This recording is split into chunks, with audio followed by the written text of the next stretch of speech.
Good morning, everybody, and Happy New Year.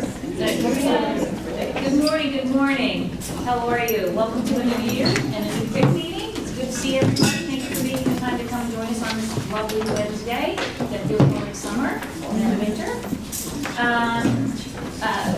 Obviously, you all have the agenda. You know that we have just one presentation today, so we'll get started because it's going to be a good one. All right, take care. All right, that's it on the agenda. All right.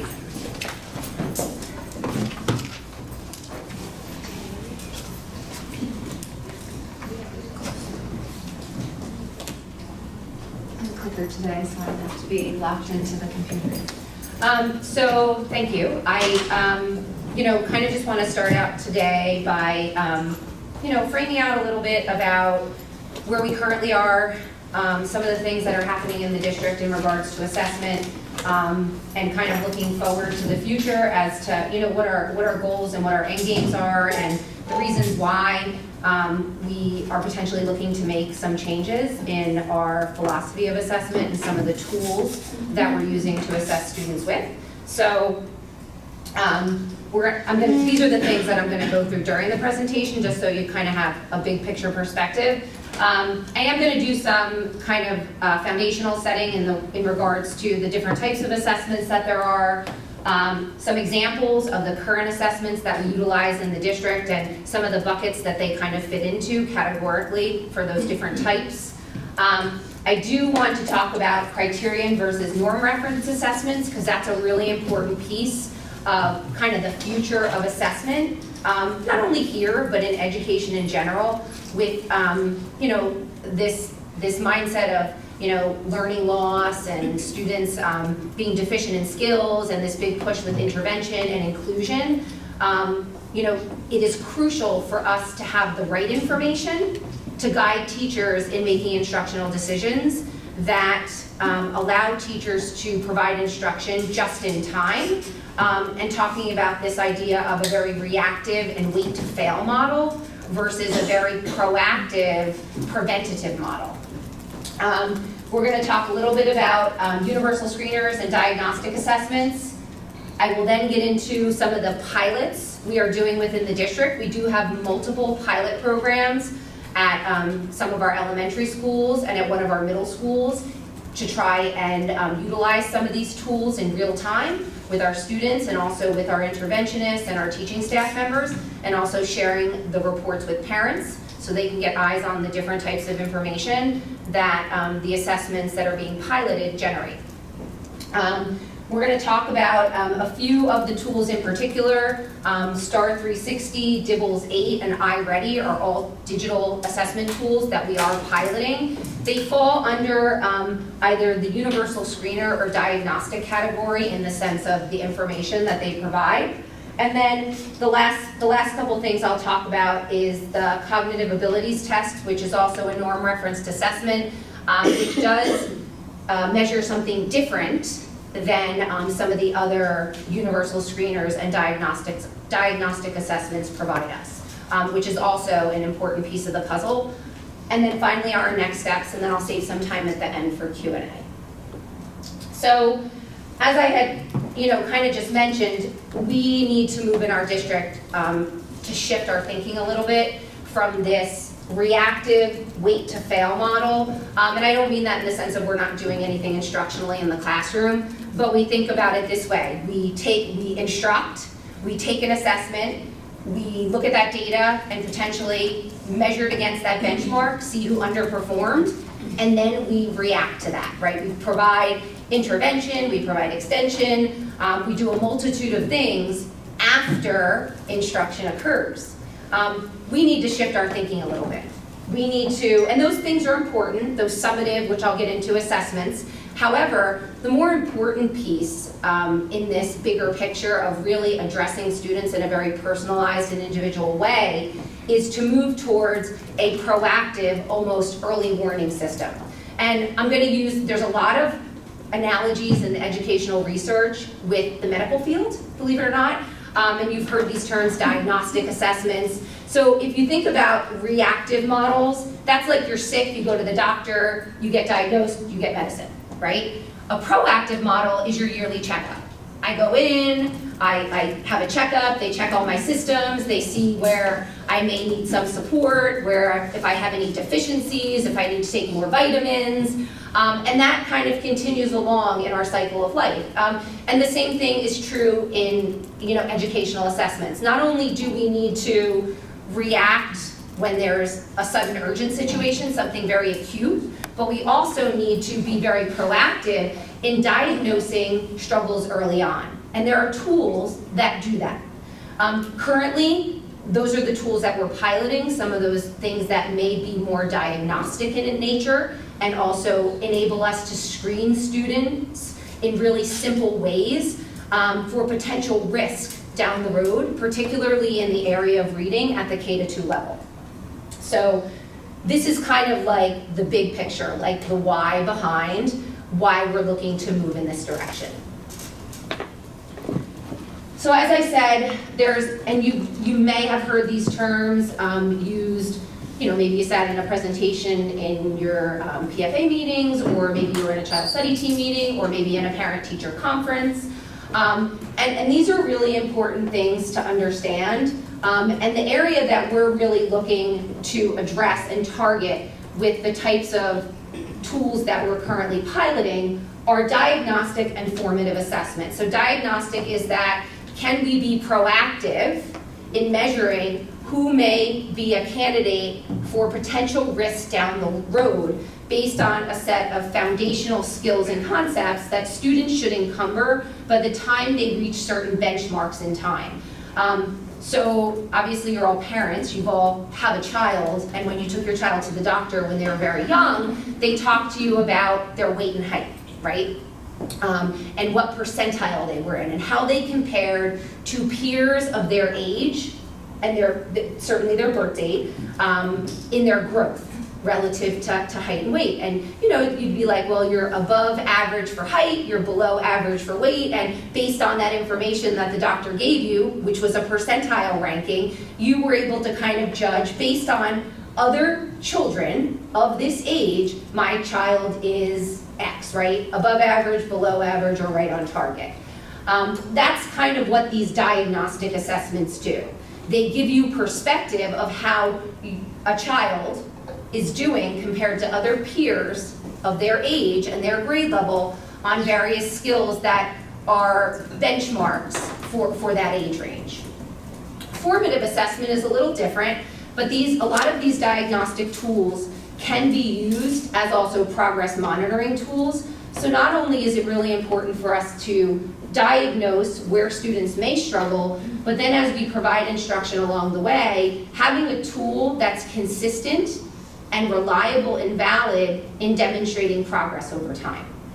So the summative tests, that's after, right? That's your NJSLA at the end of the year, right? That's your NJGPA, which will be the new high school graduation requirement. Those are after learning. So right now, obviously you get NJSLA score reports home, you get Linkit benchmark assessment score reports home, and those are more summative in nature than diagnostic and formative.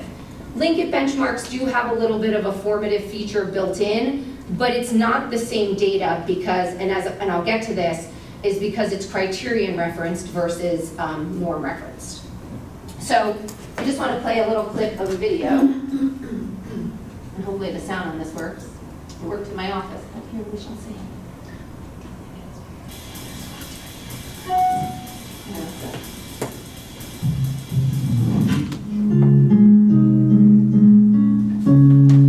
Let's compare diagnostic versus formative versus summative. How are they similar and how are they different? So why should you implement each assessment? Diagnostic assessments will inform teachers of student achievement gaps and other academic abilities. Formative assessments will help teachers recognize when students are stuck during instruction. Summative assessments will measure whether a student has mastered a large quantity of material. When should you implement each assessment? Well, diagnostics are often given the first day of class, mostly before starting a course or a new unit. Formative assessments are administered directly during the teaching process, and summative assessments are given last, at the end of the unit or the end of the period of course.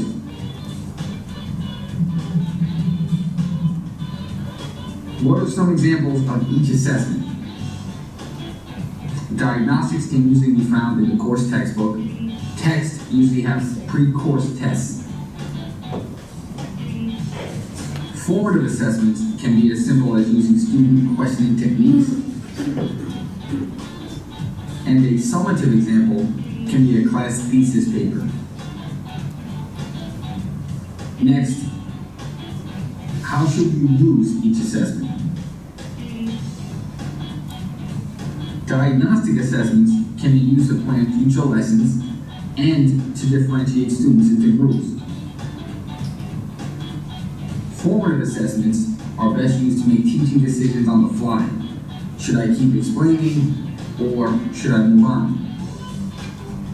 Summative assessments should be used to judge whether or not a student can advance through a course.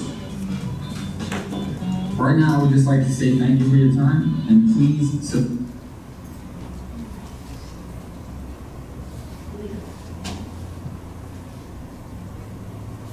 So as you can see from that video and what I said before, that each of the types of assessment have a really important position, in what we do every day with students. It's important for us within the district, though, to make decisions on the balance of those pieces and also the intentionality behind how we're using each type. Right now, as I'm going to show you, we are heavy in the summative end of things, right? And that's that wait to fail kind of mindset that, all right, well, let's see what happens. We're going to teach. We'll do some diagnosing in the beginning at the classroom level, but it's going to differ classroom to classroom. Then teachers are going to formatively assess as they see fit through Q&A, through short quizzes, through various mechanisms, class discussions, etc., homework assignments, classwork assignments, and then we're going to give some kind of assessment at the end. And then at the end, if we see that students are struggling, then we're going to do something. So we need to flip that a bit and create a better balance between what happens on the front end and what happens on the back end. So if we go into a more preventative, proactive model and have a better balance between the two sides, we're going to see less of that have to react at the end of the day, right? So some of the things that we currently utilize are, the diagnostic things, pre-assessments that are built into programming. And again, they talked about it a little bit in that video. Some programs, most of them now, have some type of pre-assessment. You give a pre-test prior to instructing to kind of gauge what students may already know about a skill or concept. Linkit benchmarks, they're more predictive than diagnostic, and the reason why is because benchmark A, the first benchmark that you take in Linkit during the course of a school year, is actually the same set of standards that you take at the end. So in the beginning of the year, it's not assessing previously learned knowledge, it's assessing what students may already know about the current year's content. So, it gives us a little bit of a skewed perspective. When you see a student on a Linkit benchmark A that's meeting expectations, that's the projection. That's not currently what they're doing. That's if they continue along this pace and path through the course of the year, after instruction, we're predicting that they're going to meet expectations based on the standards. So it's a nuance, but it's a really important nuance versus like true point in time information, like what exists exact in the here and now based on the age and the grade level of the student.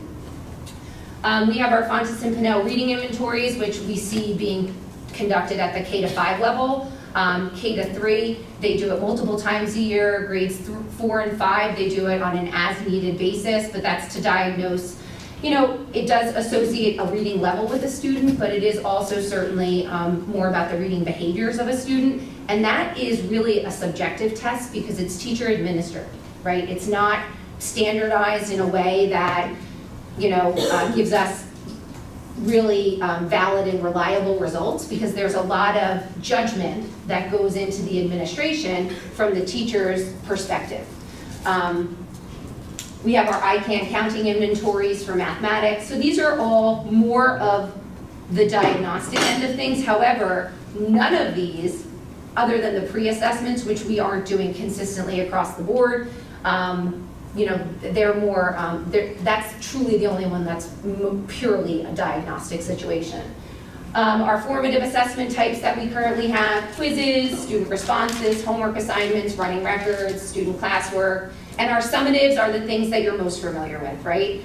Published writing pieces, standardized assessments, chapter tests, unit tests, reports, essays, projects. Those are all summative because they happen after learning has taken place.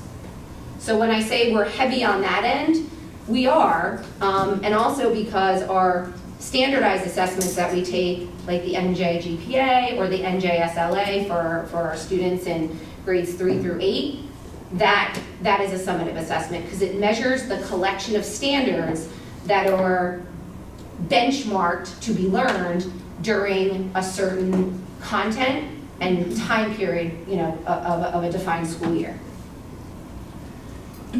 So this is really important, and it's probably, as you read the relevant research regarding what really works in intervention and the intentionality with which you choose assessments, it's this idea of criterion versus norm referenced assessments. And right now, the majority of our assessments are criterion referenced.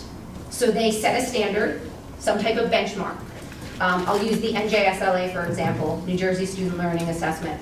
So in the grade level, say 4th grade, your student is sitting for the literacy assessment. That assessment measures student mastery of standards. The criterion is the standards at that grade level. So that's the only thing it measured. So if a student is performing below grade level and hasn't mastered standards, you'll know they haven't mastered, but you won't know at which point they're functioning, because it doesn't level set back down in the assessment. On a norm referenced assessment, what it does is most of these programs and the ones that we are using are adaptive. So as students answer questions correct or incorrectly, it adjusts the level of the assessment to meet the student where they currently are functioning. So you can truly find the appropriate set point, or what we often refer to as the point of disruption, in the learning progression for the child. It also is information that compares like peers against one another, and is often and is reported in percentile rankings and grade level equivalencies. So it's in language that gives you a little bit different of a perspective than just saying, meeting expectation versus not against a criterion.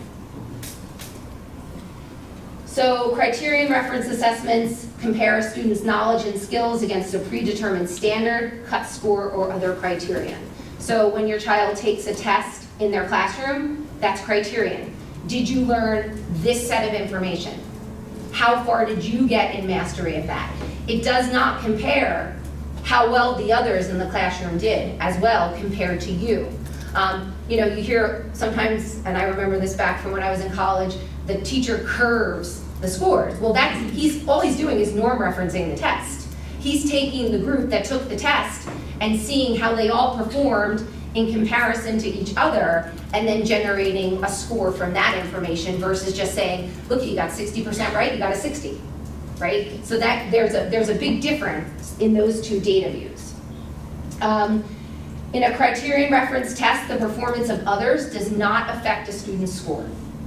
So student takes the chapter test and gets a 60, their friend gets an 80, those are what those scores are. It's not, we're not collecting all the scores and then making a determination of where's the middle of that, who did average on this assessment. So some relevant examples are, when you go to the amusement park and you line up to ride the ride, you have to be X tall, Doesn't matter that your friend is X tall, it only matters what you do compared to that standard that has been set.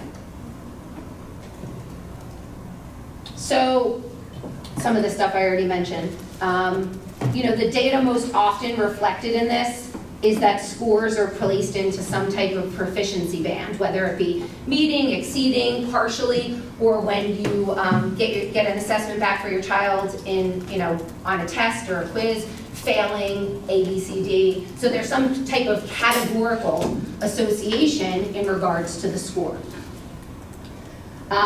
Often it also consists of a static set of questions, which is a really big impetus for us reevaluating our Linkit benchmark assessments, because the 30 questions you get on Linkit are the 30 questions you get regardless of if you're functioning at, above, or below grade level. There's no adjustment based on response, and then we really don't have the dialed-in information that we need to make instructional decisions to move kids forward. And as I said, it doesn't identify those targeted natures because it lacks that adaptiveness. Norm reference scores, on the other hand. So this takes the collection of students that are in that peer group or that age range, and that age range is based on the grade level of the student, and it compares them against one another, right? It puts all those scores into a collection, and it says, okay, well, where's the average? Where is that average performer? If there are multiple kids in the classroom that got a 50% on the assessment, and everybody else got below a 50, that 50% did pretty well. They performed better than most of the students in their class or in that group that's being considered. And again, it's based on a bell curve, so when you look at what the average is, that average adjusts based on who took the test. And with norm-referenced assessments, we're not just looking at what's happening in Middletown, we're comparing students nationally, right? We're saying, this is what the typical fifth grader should be able to do. This is where the average fifth grader has fallen nationally based on every test taker that took this test. And where does my child sit in relation to that average? That's a different look than, here are the standards, how well am I doing compared to what I'm supposed to have learned this year? Not important, but different, and this is more important for instructional decision making. And gives us a little bit better of a perspective, because it kind of walks us out of that, we all have it, that conditioned response of a 70 is bad, right? 70% of anything else in the world other than education is considered fantastic, right?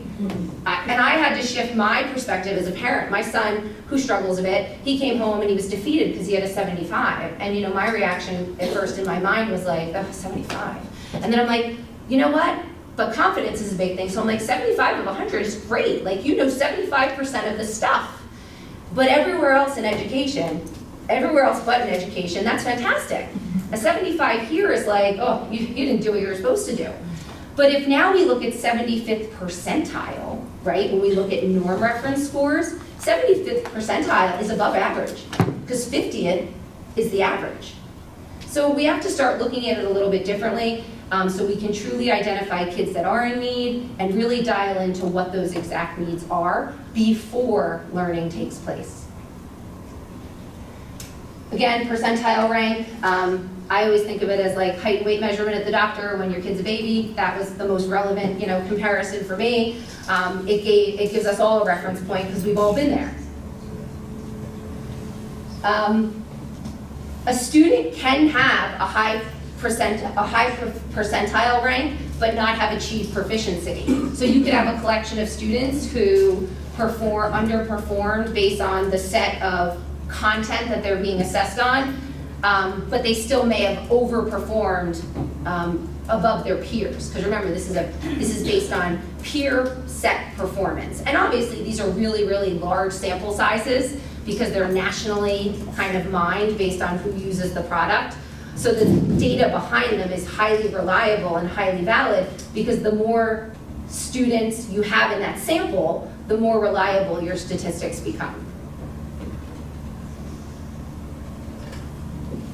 So when we look at our collection of things within the district, our Linkit benchmark assessments, our NJSLA, our Fontes and Pinnell reading inventories, and these are just some, I'm just highlighting the big ones, they are all criterion referenced assessments. Important, but important for a different look, usually at the end of a cycle of learning, and they all measure a student's mastery on a fixed set of standards. And so if you aren't at grade level and you're functioning potentially below or you have gaps in learning, the assessments that we're using don't really dial in to the exactness that we need to be able to provide that instruction at the point of disruption, right? Maybe the child is functioning multiple grade levels below. And we need to be able to find that point so that way we can begin to provide instruction to close that gap within whatever the progression of learning is. So what is the future here? Certainly we have this year in particular, based on, obviously the urgency with so much disrupted school time over the last few years, really critically looked at our intervention program and how we are identifying students for intervention and, where does this intervention take place? And, a lot of it is embedded within typical classroom instruction. But in order to do that, we need to get the right information into our teaching staff members' hands so that way they can really dial in. We've become really good at analyzing data through our Linkit benchmark assessments, and we've always been very much a data-driven culture here. But again, it's also important to have the right data in hand at the right time.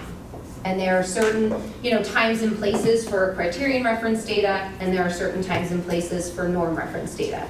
And certainly on that front end is where we want to utilize that norm reference data to provide teachers with a more exact diagnostic, so that way they can really individualize what's happening in the classroom, and also have students who truly are at risk be working with our interventionists in a more intensive educational structure. So we want to shift away from some of these criterion reference things as our front-end diagnostic assessments. We want to think about replacing our Linkit benchmark assessments, grades K to 8, with a norm reference diagnostic assessment that would be given similarly 3 times a year, fall, winter, spring. That's what we do now with Linkit. We also potentially want to replace our Fontes and Pinnell reading inventories with a universal early literacy screener, and I'm going to get into a couple that we're piloting and the differences between the two as an early warning system, because the #1 catalyst for student success is reading ability.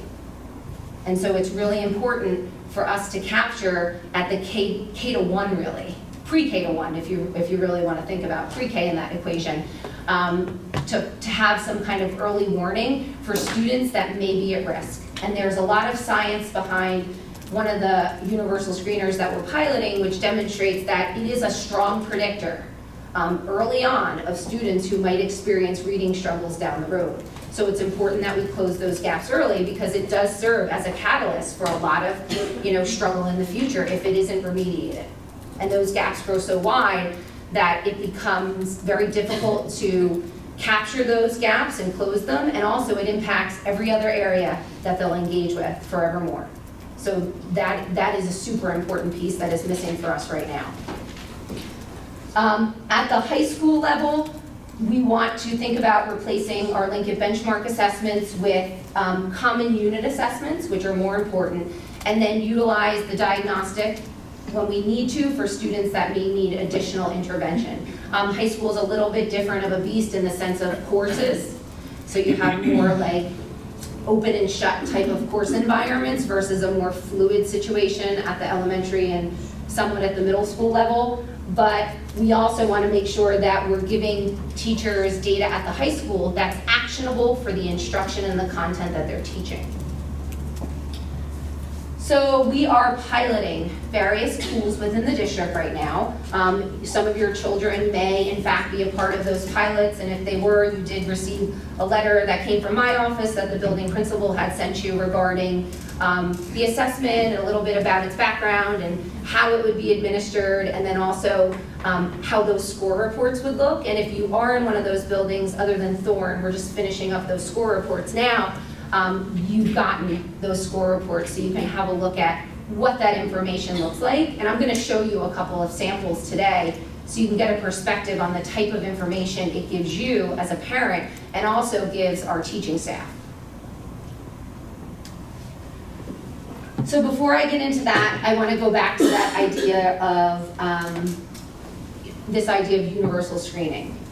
We are piloting currently in 2 of our elementary schools through a partnership with the New Jersey Department of Education and Rutgers University, an assessment called DIBELS 8, which I'll get into a little bit more. But a universal screener is important at the early elementary level, specifically in the area of literacy, to capture students who are predicted to be at risk for struggles. It's an early warning system. Universal screeners tend to be very short, and the one that we are piloting is extremely short. It comes out of the University of Oregon. It's called the DIBELS 8. They're 8 because there's a lot of versions. We're at the 8th edition. But I'll go over what DIBELS means when I get to that slide. But a universal screener is simply kind of a broad brush of like who may be at risk to struggle based on a short, quick assessment. And then from there, often other diagnostics have to be done to dial into what the exacts are. But we want something short and quick. And a universal screener in the literacy area would replace our Fontes and Pinnell as that being given to every single kid. The Fontes and Pinnell reading inventory is extremely time consuming. It takes teachers a lot of time to get through it.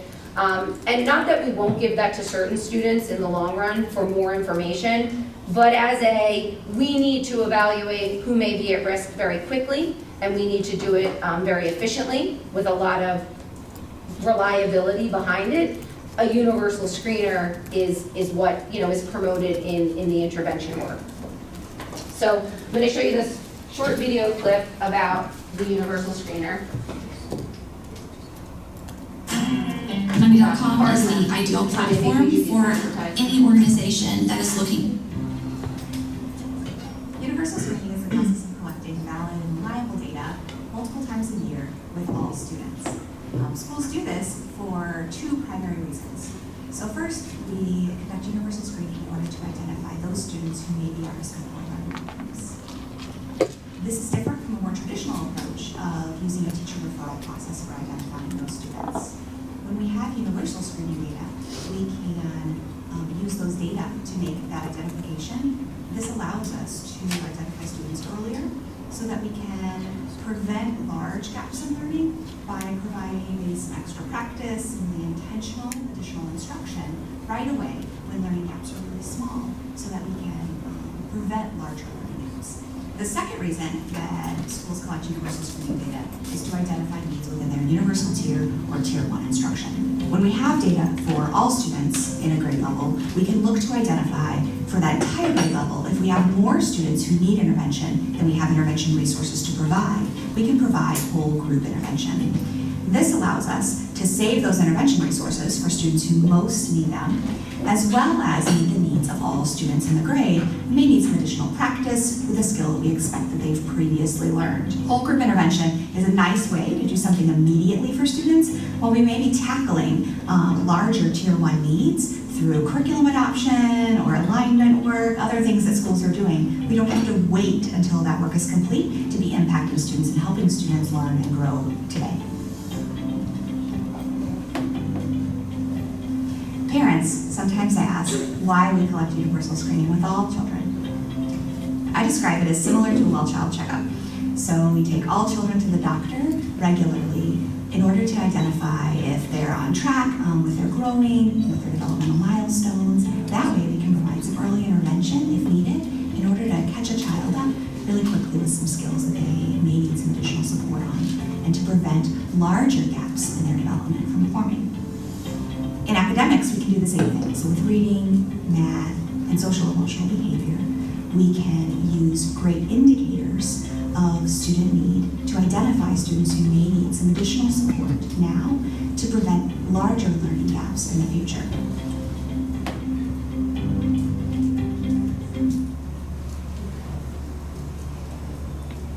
We'll get into a little bit about what that DIBELS 8, which is the universal screener that we're currently piloting, looks like. So these are the current things that are happening in the district in regards to pilot programs. And we've piloted a variety of things purposefully because we do want to get perspective on, what tool might be more efficient, more effective.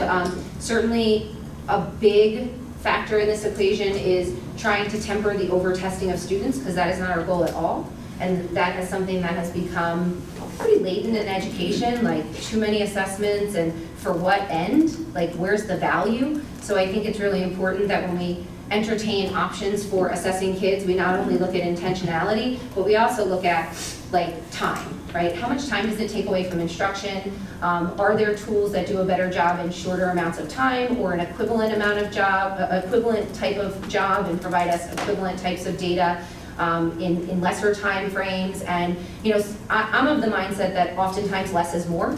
We tend to look to the extreme because we think it's better, but yet we fail to recognize that often simple things have the most significant benefit in what we do. So that is a consideration for us when we're looking at these various tools.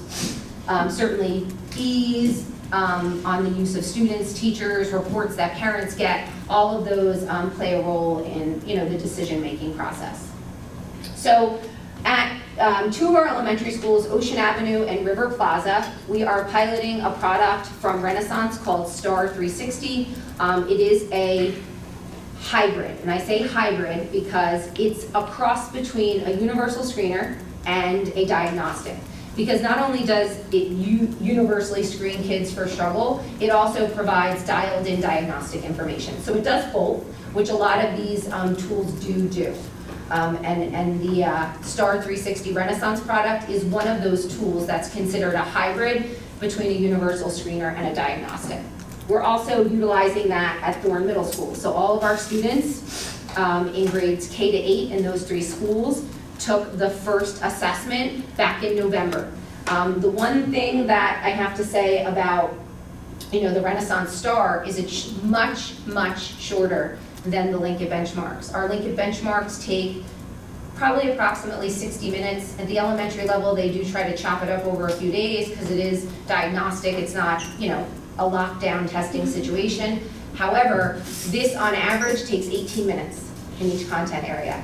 And it's adaptive. So as students answer questions correctly or incorrectly, it continues to give the next question at an appropriate level. And eventually the system finds the place where the student is performing.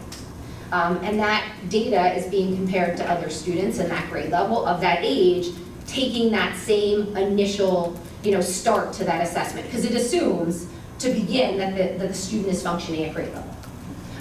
Kids that get one right, get one wrong, get one right, get one wrong, they take a little bit longer than the average of 18. Kids that do correct, or incorrect, tend to take a little bit less time to get through the assessment, but we scoured our numbers in regards to how long it took to take that test, and it was really on target for a much lesser time frame, and the information that we got from it was strong. So and really measured up to what teachers were seeing in the classroom, because we've had lots of conversations with teaching staff members and principals who are working with this tool and asking them well, how does it stack up to what you're seeing? And they say it's there are always outliers. But certainly most of the data is aligning to what they're seeing on a day-to-day, which is great. For this year, it is taking the place of the Linkit benchmark assessments for those grade levels. So we're doing them in replacement of. We did not want to do 2 tests. That is not our mindset. It's do the assessment that's going to give us the best information to put kids in a position to receive the best instruction. We also have our math interventionists across the district at the elementary level, piloting it as a progress monitoring tool.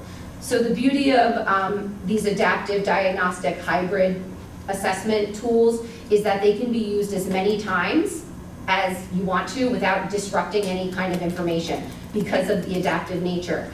Kids will not see the same question for 120 questions in the cycle. So, and even if they see the same question, it's only the same question stem, it's not the same numerics or the same, content.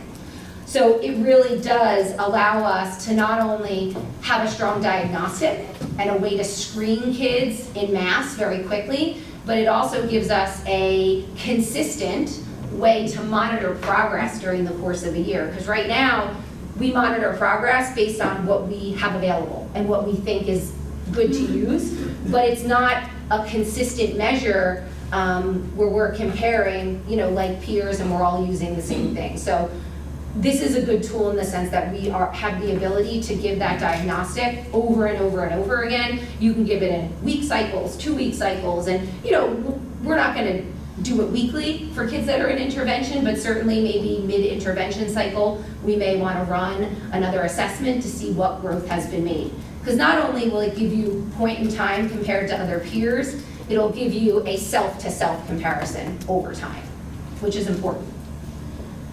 As I said, the score reports, we mailed them, or we had sent them to the buildings for kids to carry home.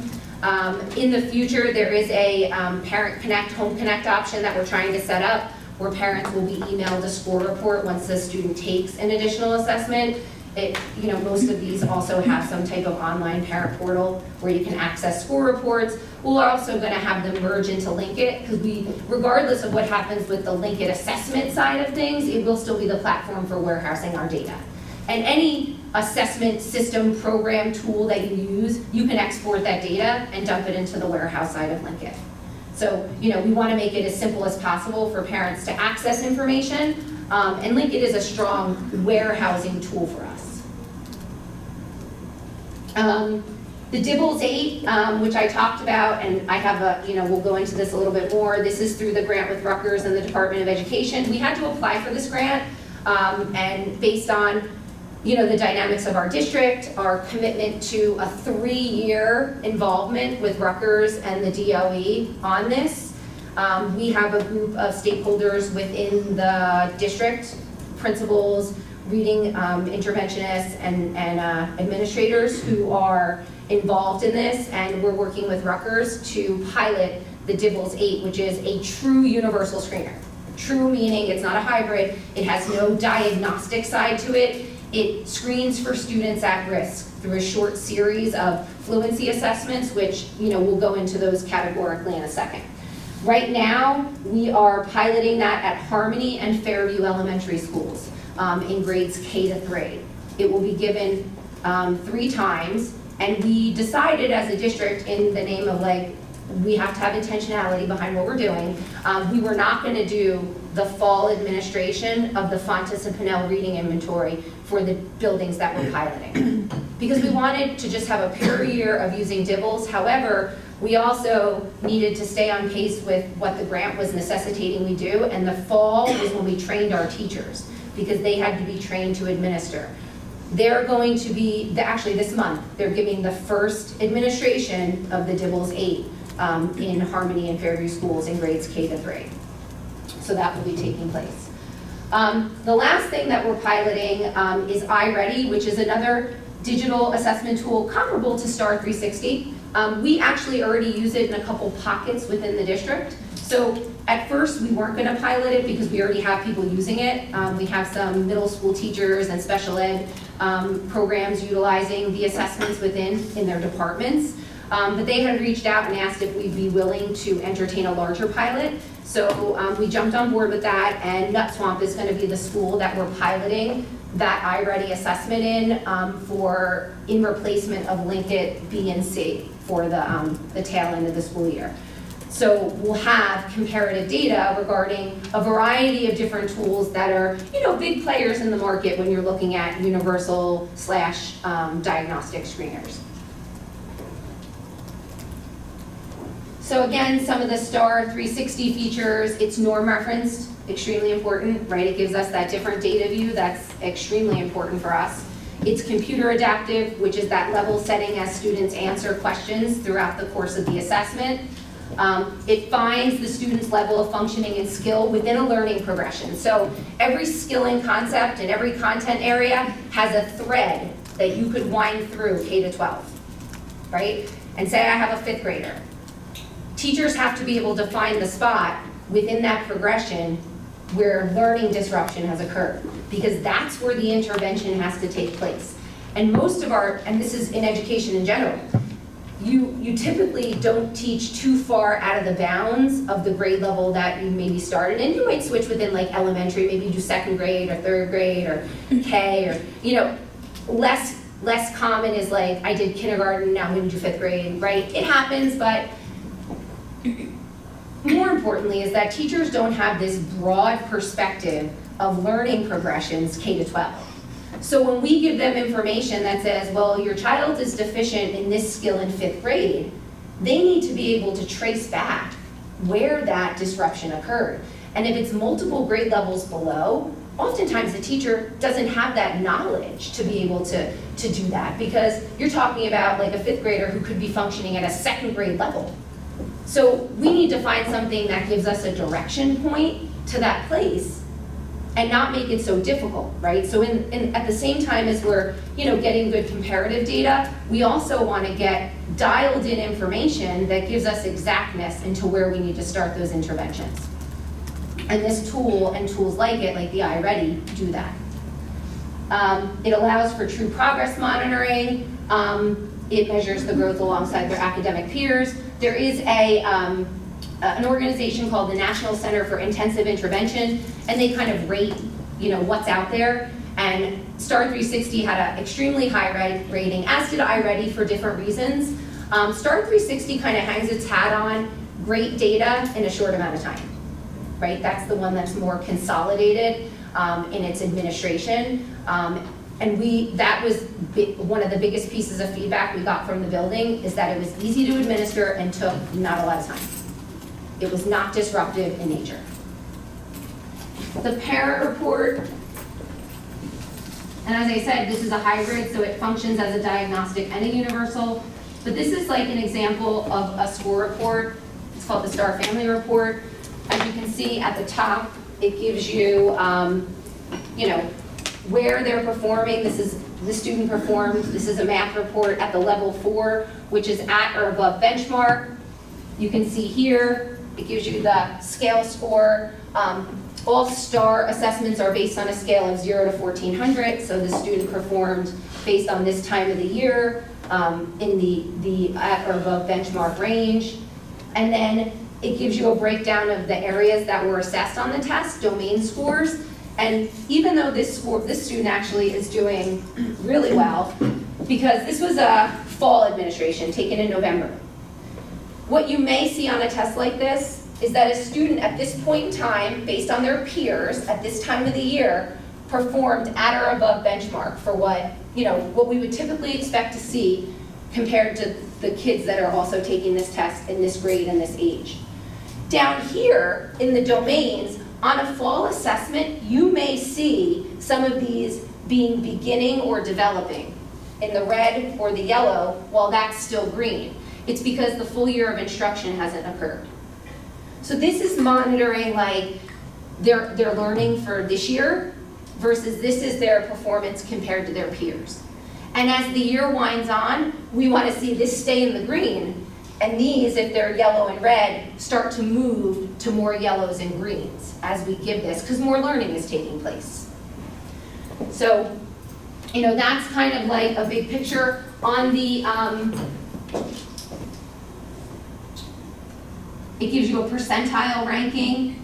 This student performed higher than 98% of their peers, so they're performing in the 98th percentile, so this is a really high performer. I picked it purposely, obviously. When we look at the reading assessment, I didn't put one up here, but the reading, the literacy score report gives you a Lexile level. and will tell you, the reading level of the child, which is important. It's an approximation, but it's certainly good information to know, because as a teacher instructionally, we want to provide students with content that challenges them but doesn't frustrate them. So there's like a sweet spot for that. It's a very fine line. So tools like this give us that information that will help kind of hone that a little bit better.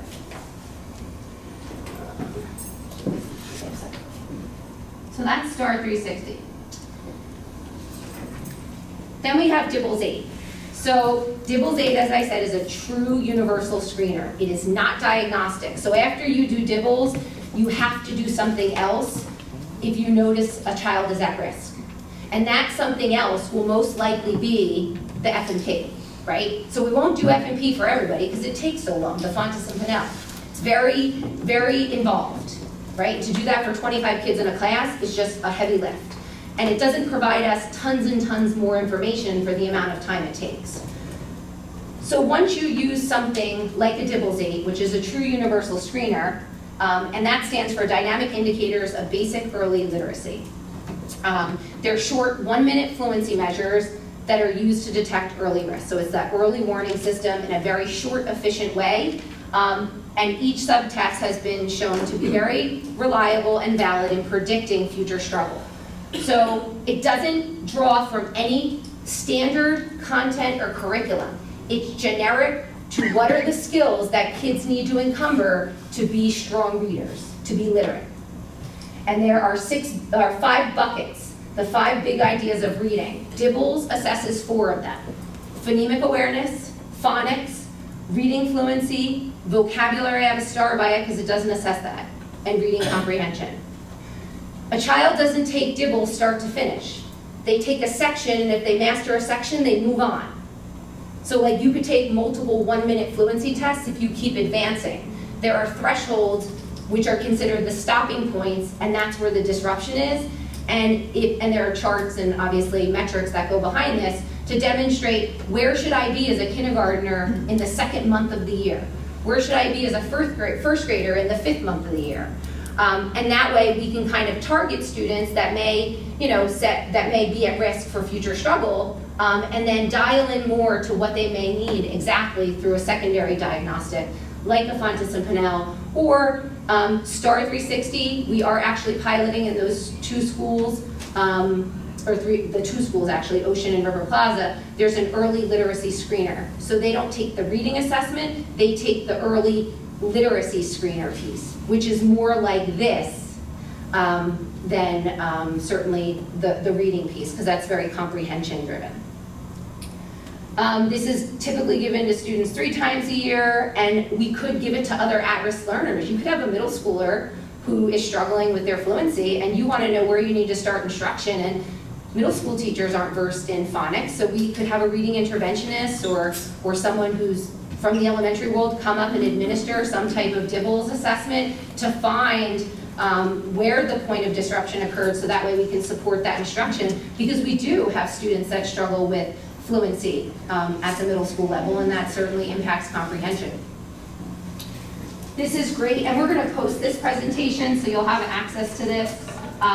This is a parent's guide to the DIBELS 8. It kind of gives you a snapshot of how often students are assessed, how much time does it take. Most importantly though, which is why I put it up here, it shows you the big ideas of reading and the grades that it's assessed in, and what is it? Like, what is phonemic awareness? What is phonics? What is fluency? So it kind of gives you a guide to what are these big ideas in order for kids to have mastered to be fluent readers and eventually strong comprehenders down the road. So I thought this was a good tool, and this is kind of the backbone of the DIBELS assessment. Oops. All right, iReady. So iReady, obviously the last thing we're piloting, it's similar to STAR 360. So if I had to say, those 2 kind of fall into that same bucket of hybrid, universal/diagnostic. The one feature that iReady has that STAR does not have is it has a companion for content, right? So it has a marriage with a digital content feature, which gives teachers access to lessons that align to student deficits. Now, that's a double-edged sword, right? Because we don't want to take the human out of instruction, but we want to give resources to support instruction. So that's going to factor into this equation too. This assessment also takes a little bit longer. It's not as short as the STAR 360, so that may become a factor in the greater conversation. Is the data we're getting from iReady better than STAR? And if it is it worth the time it takes to administer the test? We're looking at probably an hour for this one, more like the Lincoln. So there are goods and bads with all of these, or positives and negatives. Again, it does the same thing. It's adaptive. It gives you norm referenced information. It gives you skill-specific starting points. And the only other difference is it has a more robust content side of things. So, that's a piece that we're kind of vetting out. The sample parent report, they look a little different, but they really give the same information, right? They're going to give you your child's performance compared on the scale. They're going to give you the percentile ranking. They're going to give you specific domain information or area information based on the content. I look at this as a parent, and at first I'm like, this is a little more complicated than the STAR. The STAR is definitely simpler, so that's going to come into the conversation as well. What's the best and most relevant information to get into our parents' hands? We don't want it to be difficult to interpret. We want it to be simple and straightforward. And the same thing for our teaching staff. Like, less is more, in my opinion. But this is kind of a snapshot of what the iReady parent report looks like.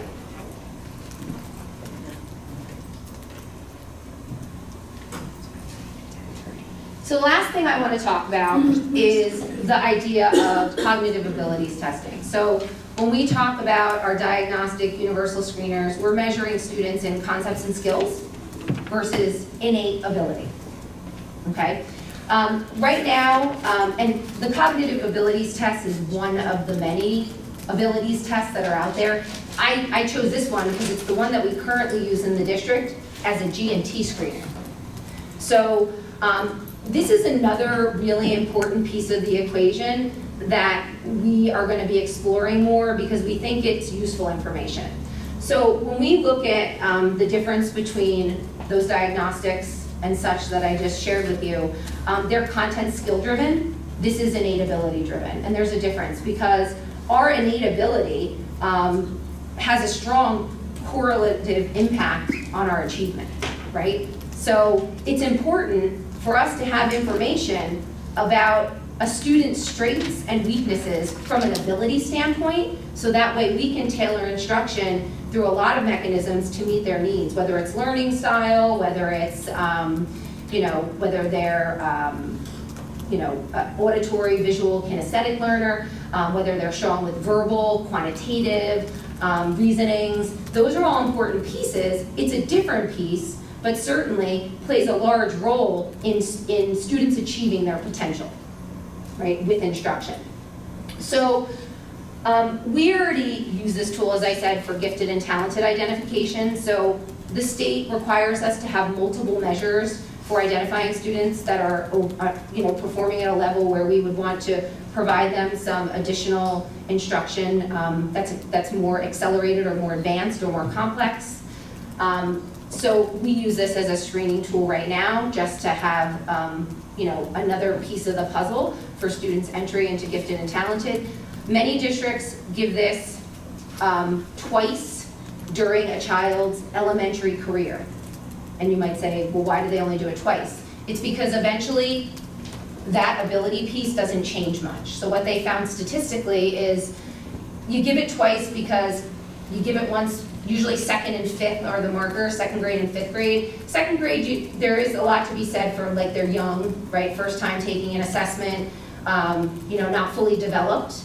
But once they get to fifth grade, those innate abilities, not that they can't achieve and learn more, but those innate things are pretty set. And what they found through testing multitudes of students over time is that after fifth grade, it doesn't change much. You can give that test over and over and over again, and those students aren't going to perform much differently.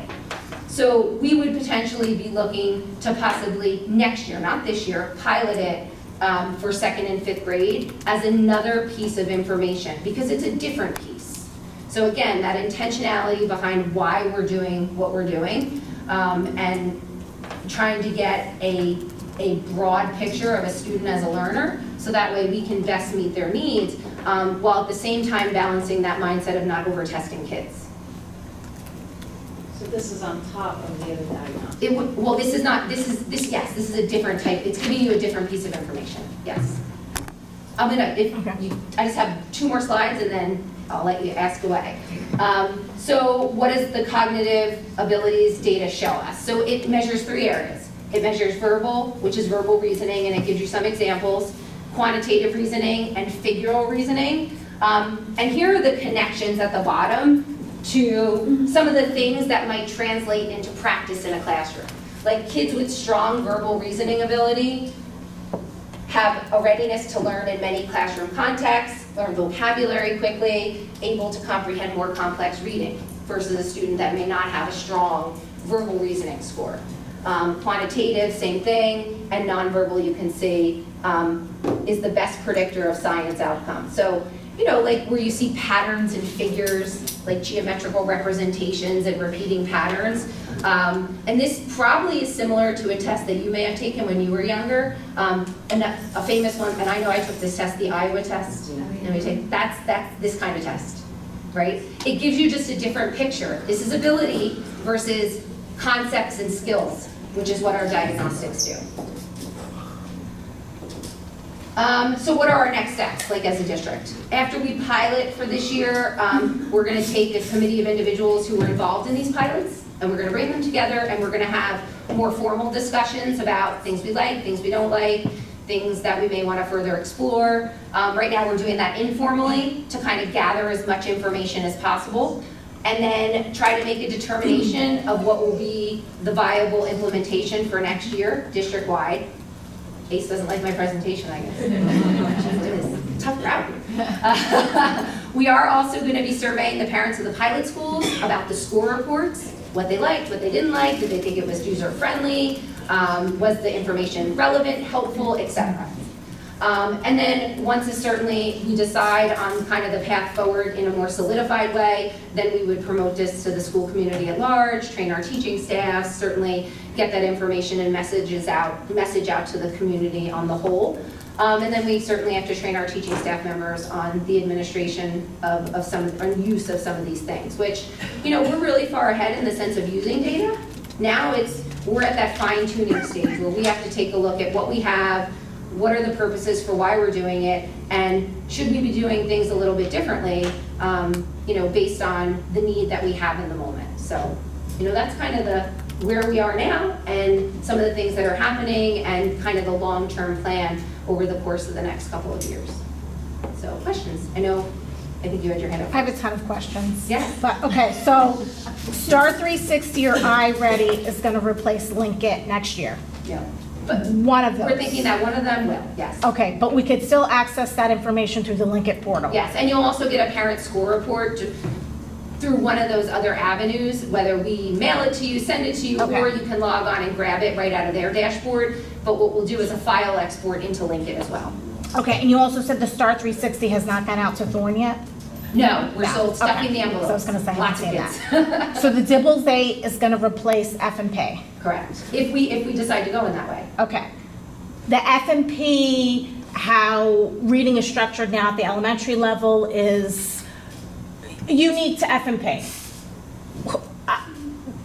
Dibbles 8 seems more phonics. We don't really have a phonics program. Is that coming down the line now? We have a phonics program, it's Foundations. Funded, okay, but once you age out of that, or once you know, I guess my concern is I have a third grader, she's gonna take the Dibbles 8, it's gonna show she's weak in phonics, I already know this. Right. She's gonna be in 4th grade next year, how is this Okay. gonna help? So what would happen is if we identify any student as deficient in an area of reading, they would potentially be referred to intervention if they're not already in intervention. Right. There are other, so with a third grader who may be showing up as at risk on a like a Dibbles in an area, we would probably then have our reading development teacher conduct an FNP to get deeper, more detailed information, because we do need that diagnostic layer when we put it on top of that true universal Dibbles 8 screener. And then we would determine what's the best intervention setting. Does a student need intense intervention in a pull-out scenario, or can this be accommodated through a tier 1 where the classroom teacher is supporting, or a tier 2 where the interventionist might push in?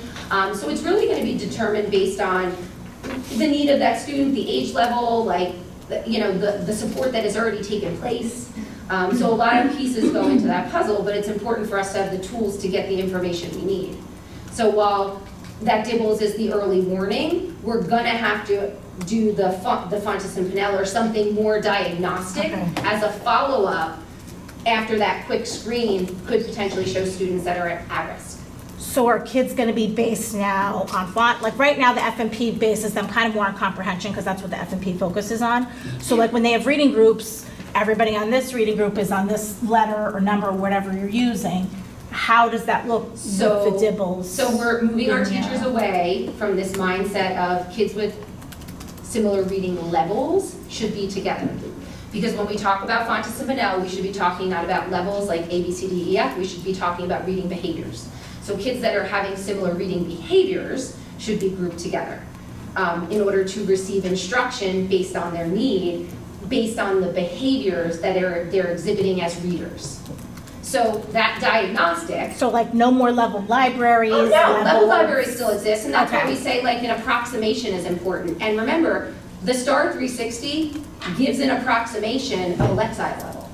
Lexile, you can find an FMP equivalency to a Lexile. It's just a different way of saying it. So level libraries are still relevant, of course they are, because we want to give kids text that pushes them but also doesn't frustrate them. Right. And we also, here's another missing link that we're going to be putting in next year, is this idea of decodables. I don't know if you're all following the science of reading information. There's a lot of opinion out there. There's a lot of extreme stuff. I watch the podcast too. Listen, that's an extreme one way. There's also an extreme the other way. We are somewhere in the middle, but what we're missing is that decodable book piece. So after kids learn phonics skills, which is through foundations, they then have to have intense practice with those patterns, and that's where those decodable books come in. Because if we jump straight to the level library, those patterns are not prevalent enough in those level texts for them to practice in a way that makes it lasting. So we need to insert that decodable piece because that's where those guided reading groups come into play, right? With those decodable readers. So if I'm learning blends, right, that's the foundation skill, then I need to have decodable books that I can read over and over and over again with those blends within it.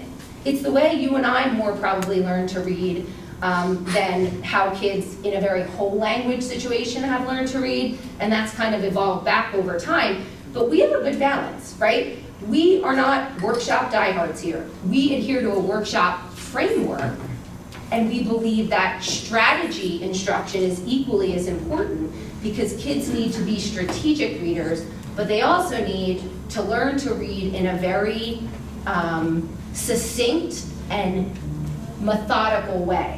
And there's a lot of brain research behind how kids best learn to read. Reading is not innate. You cannot give the majority of kids a book and hope that they learn the patterns.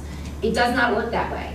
It's actually the opposite. Kids aren't hardwired to read like they're hardwired to talk and walk, etc. So we have to give them explicit instruction in a specific order in order to get their brain to encumber reading skills in a way that breeds fluency. Because fluency dictates comprehension ability down the road. Because if you can't read fluently, you can't make meaning. And so this piece of practice of phonics comes in the form of decodables, which is in addition to classroom libraries.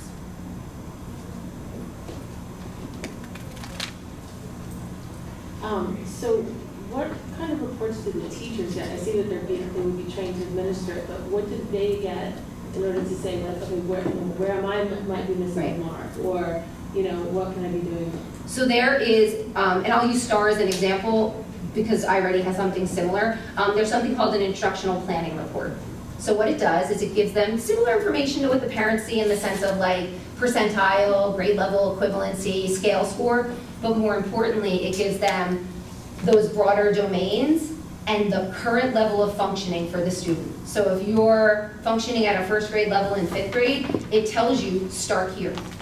It says, here's where we need to start. So it gives you not only the broader information, like where the student compares to their peers, but for the teachers, the planning piece, like here's where you need to start and here's where you need to prioritize. And you know, this is really important, it's always been important, but it's more important now than ever before because we're trying to make up for lost time. So when we talk about this idea of accelerated learning, most people believe it means go faster. It does not mean go faster. It means grab priority skills from lost time and focus on those, and it's something we call just-in-time learning. So teach the attached skills that are priority for maybe previous grade levels or previous parts of the progression at the time when it's relevant for the new learning. That report out of STAR 360 gives us the direction point, because otherwise we're relying on teachers to figure it out themselves. And like I said, maybe they have a grade level below and above some knowledge of what exists, right? But to have a 5th or 6th grade teacher have to understand what's happening in 2nd grade in an intense way to give instruction in their classroom is just not feasible if we don't tell them where it is. So this information pulls that for us based on that student assessment, which is invaluable because it's something that we're missing in all the data we pull. So Linkit gives us where we're deficient, but it only gives us where we're deficient based on the grade level standard. We have to peel back all the layers to try to figure out where do we start. So at some point though, like as you're looking at this data over time, right, you'll have data to look back, right? Yeah. So at any point, are you looking at how certain classes may be teaching versus another? You know, like Yeah, we can pull that this data. particular 3rd grade class constantly see a 1st grade deficiency where, you know. Yes, absolutely. So when we look at it like globally from the reports that we can pull from like a broad district perspective, we'll look at it by grade level, we'll look at it by building, we'll look at it by classroom, we'll look at it by content, and what we look for are trends, exactly that. Is there a particular pocket where we're underperforming consistently? Is it district-wide? Is it building? Is it classroom? Because then we can start to kind of peel back the layers of that a little bit and figure out like, how do we remedy that? Certainly if it's something that's showing up all over the place, that's more systemic and we look to curriculum, program, etc. If it's classroom, we look to, well, how do we educate the teacher better to be able to deliver that instruction? Or is it something that they're not getting to for whatever reason? But those are all pieces of data that we can manipulate all of this with. The other piece of it is, this is norm reference data, but they also will give us a criterion referenced view. So they know we're aligned to New Jersey standards, and they can also give us the same predictive information that Linkit gave us. So we have a couple of different, views that we can see as administrators. We can look at growth over time. We can see how many students are below grade level. So all of those things are things that we evaluate from kind of that mile high perspective, but also building administrators look to that in their own buildings. Our content directors will evaluate that for their content. So those are all really important pieces too.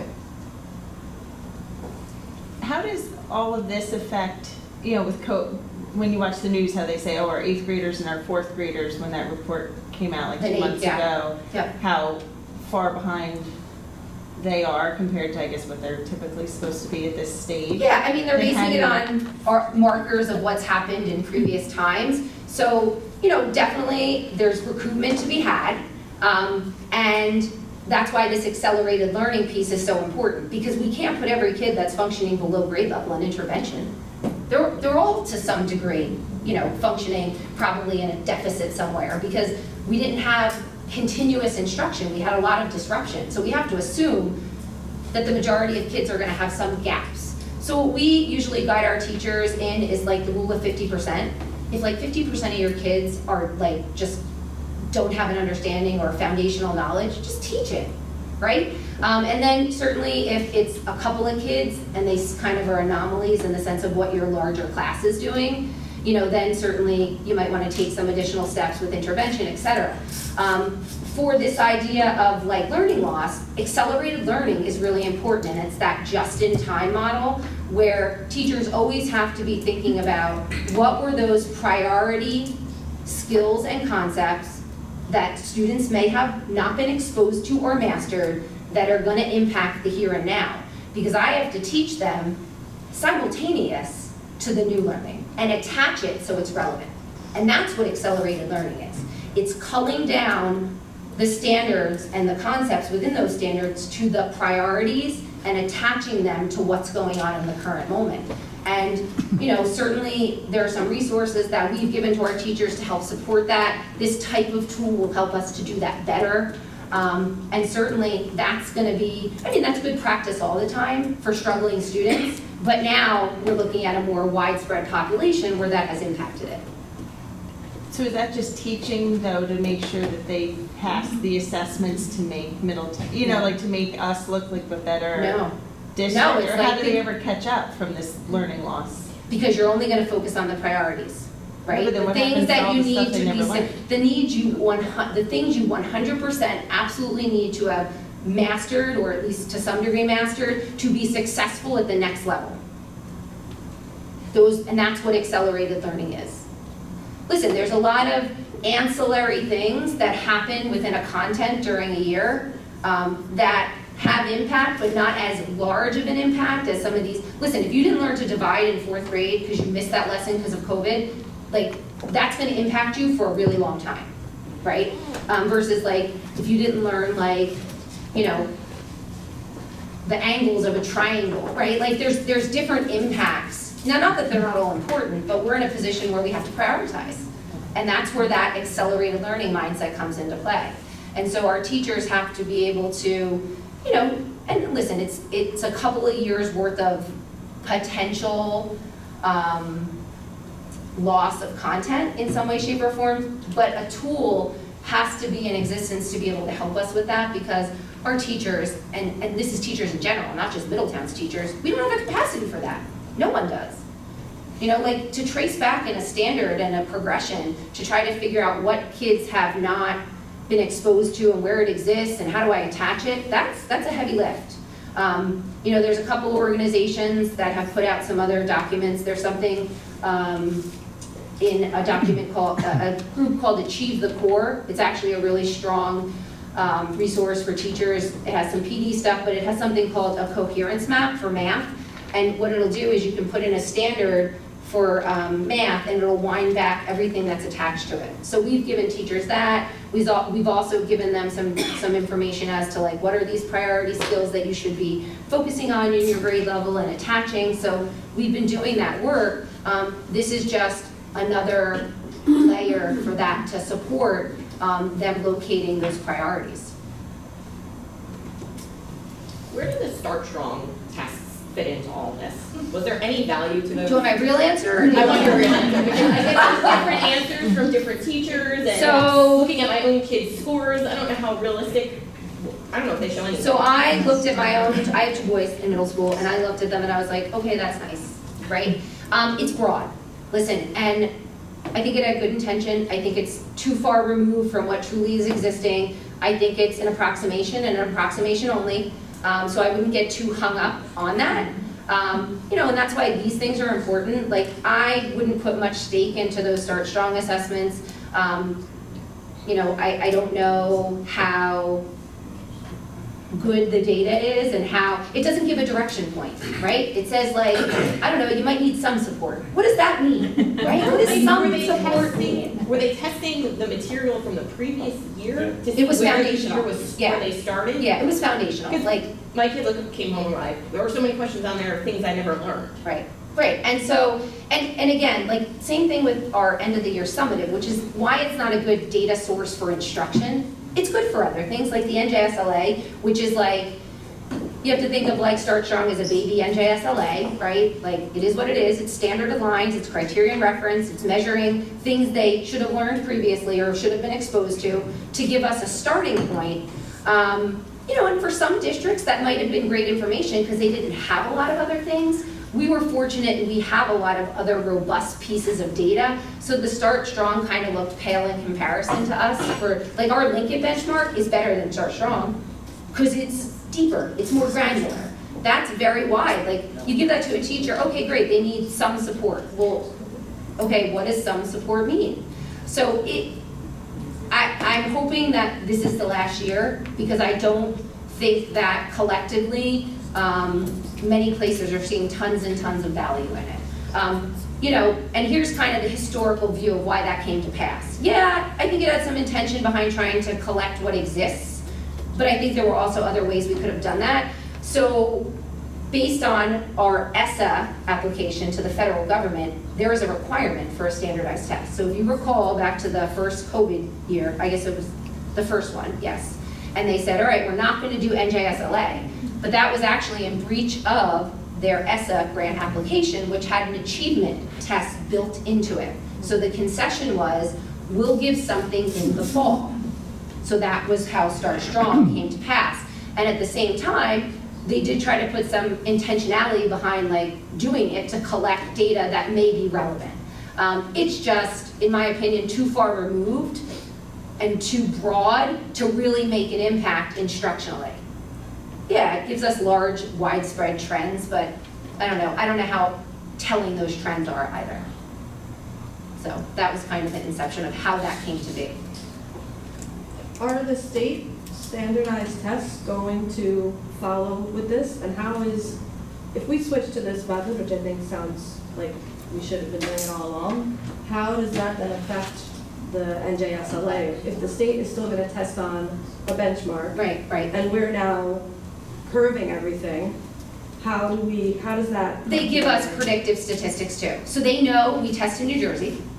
They pull the concepts and skills from New Jersey standards, and based on student taking of this norm reference test, they will also give us a criterion reference look and do predictive statistics like we get from Lincoln. So we're gonna have the best of both worlds, whether it be with iReady or Star 360. What Lincoln doesn't do is it doesn't give us the norm referenced concept, skill-driven information that we need. So we won't lose anything by going to this because the tests that we take in New Jersey are tailored, with these platforms, is tailored for New Jersey standards. So it knows what a fourth grader should be able to do in fourth grade based on our standards. It's just not presenting it as you either know the standard or you don't. What it's doing is it's assessing on the concepts and skills within the standard, and then if a student isn't showing mastery there, it's dialing back to the other grade levels within New Jersey standards, but pulling the concepts and skills versus just the standards.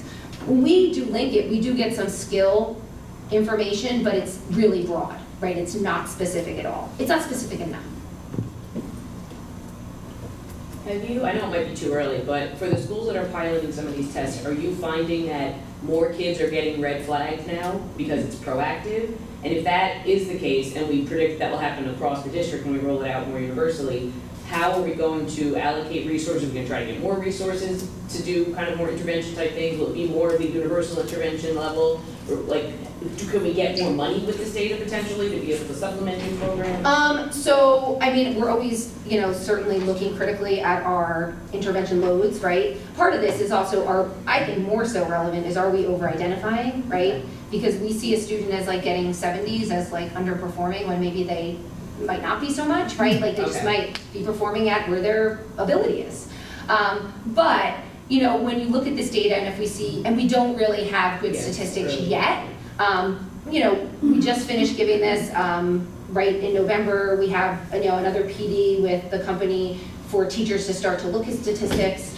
And we've looked at some of the statistics, and what our interventionists and the buildings are now doing is comparing kids that are red flagged versus are they in intervention already and are they not. That's the look we're using now.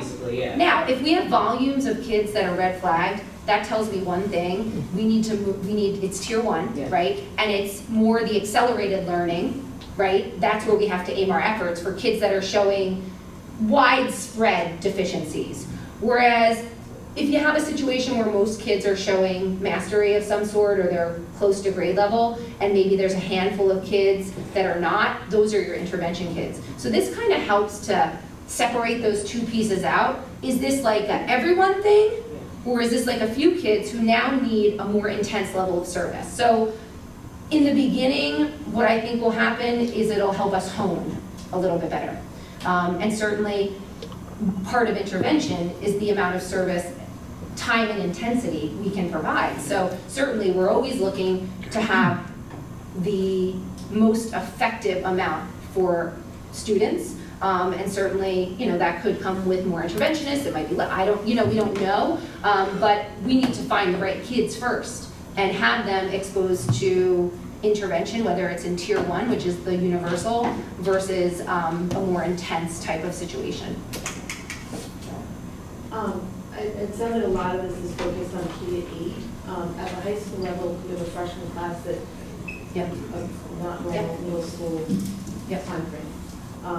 We have heard a lot, of rumblings of freshmen struggling a little bit more this year than maybe the norm. What's happening at that level to make sure that those kids are being addressed? So we're going to be using the diagnostic screener in some way, shape, or form there, the universal diagnostic, whether it's STAR or iReady. But we didn't feel like there was tons and tons of value for doing it at the masses. What we would like to do is use it when a student's like red flagged for a struggle, whether it's in a math area, and we have a referral process where teachers notice students may be struggling, they collect information, they make referrals to our INRS team, and if a student, gets referred in some way, we would then ask one of our interventionists at the high school to do that diagnostic in order to get more information about where that student's area of struggle may be, and then matching them with an interventionist. Intervention has always been more challenging from a structural perspective at the high school because of the scheduling, but we are dedicated to making it work because it's just as important. But we are looking to use the diagnostic in some way with our struggling students at the high school level. A few questions.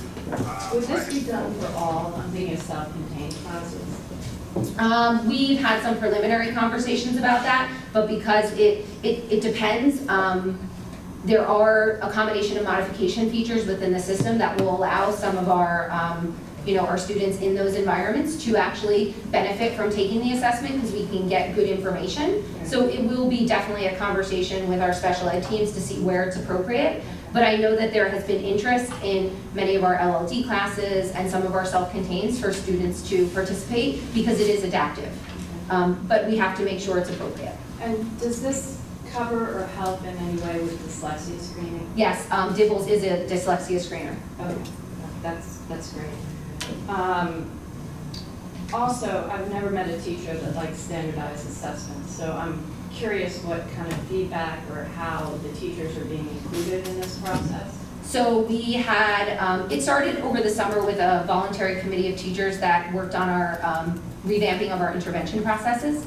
And that same group of teachers has been involved with this.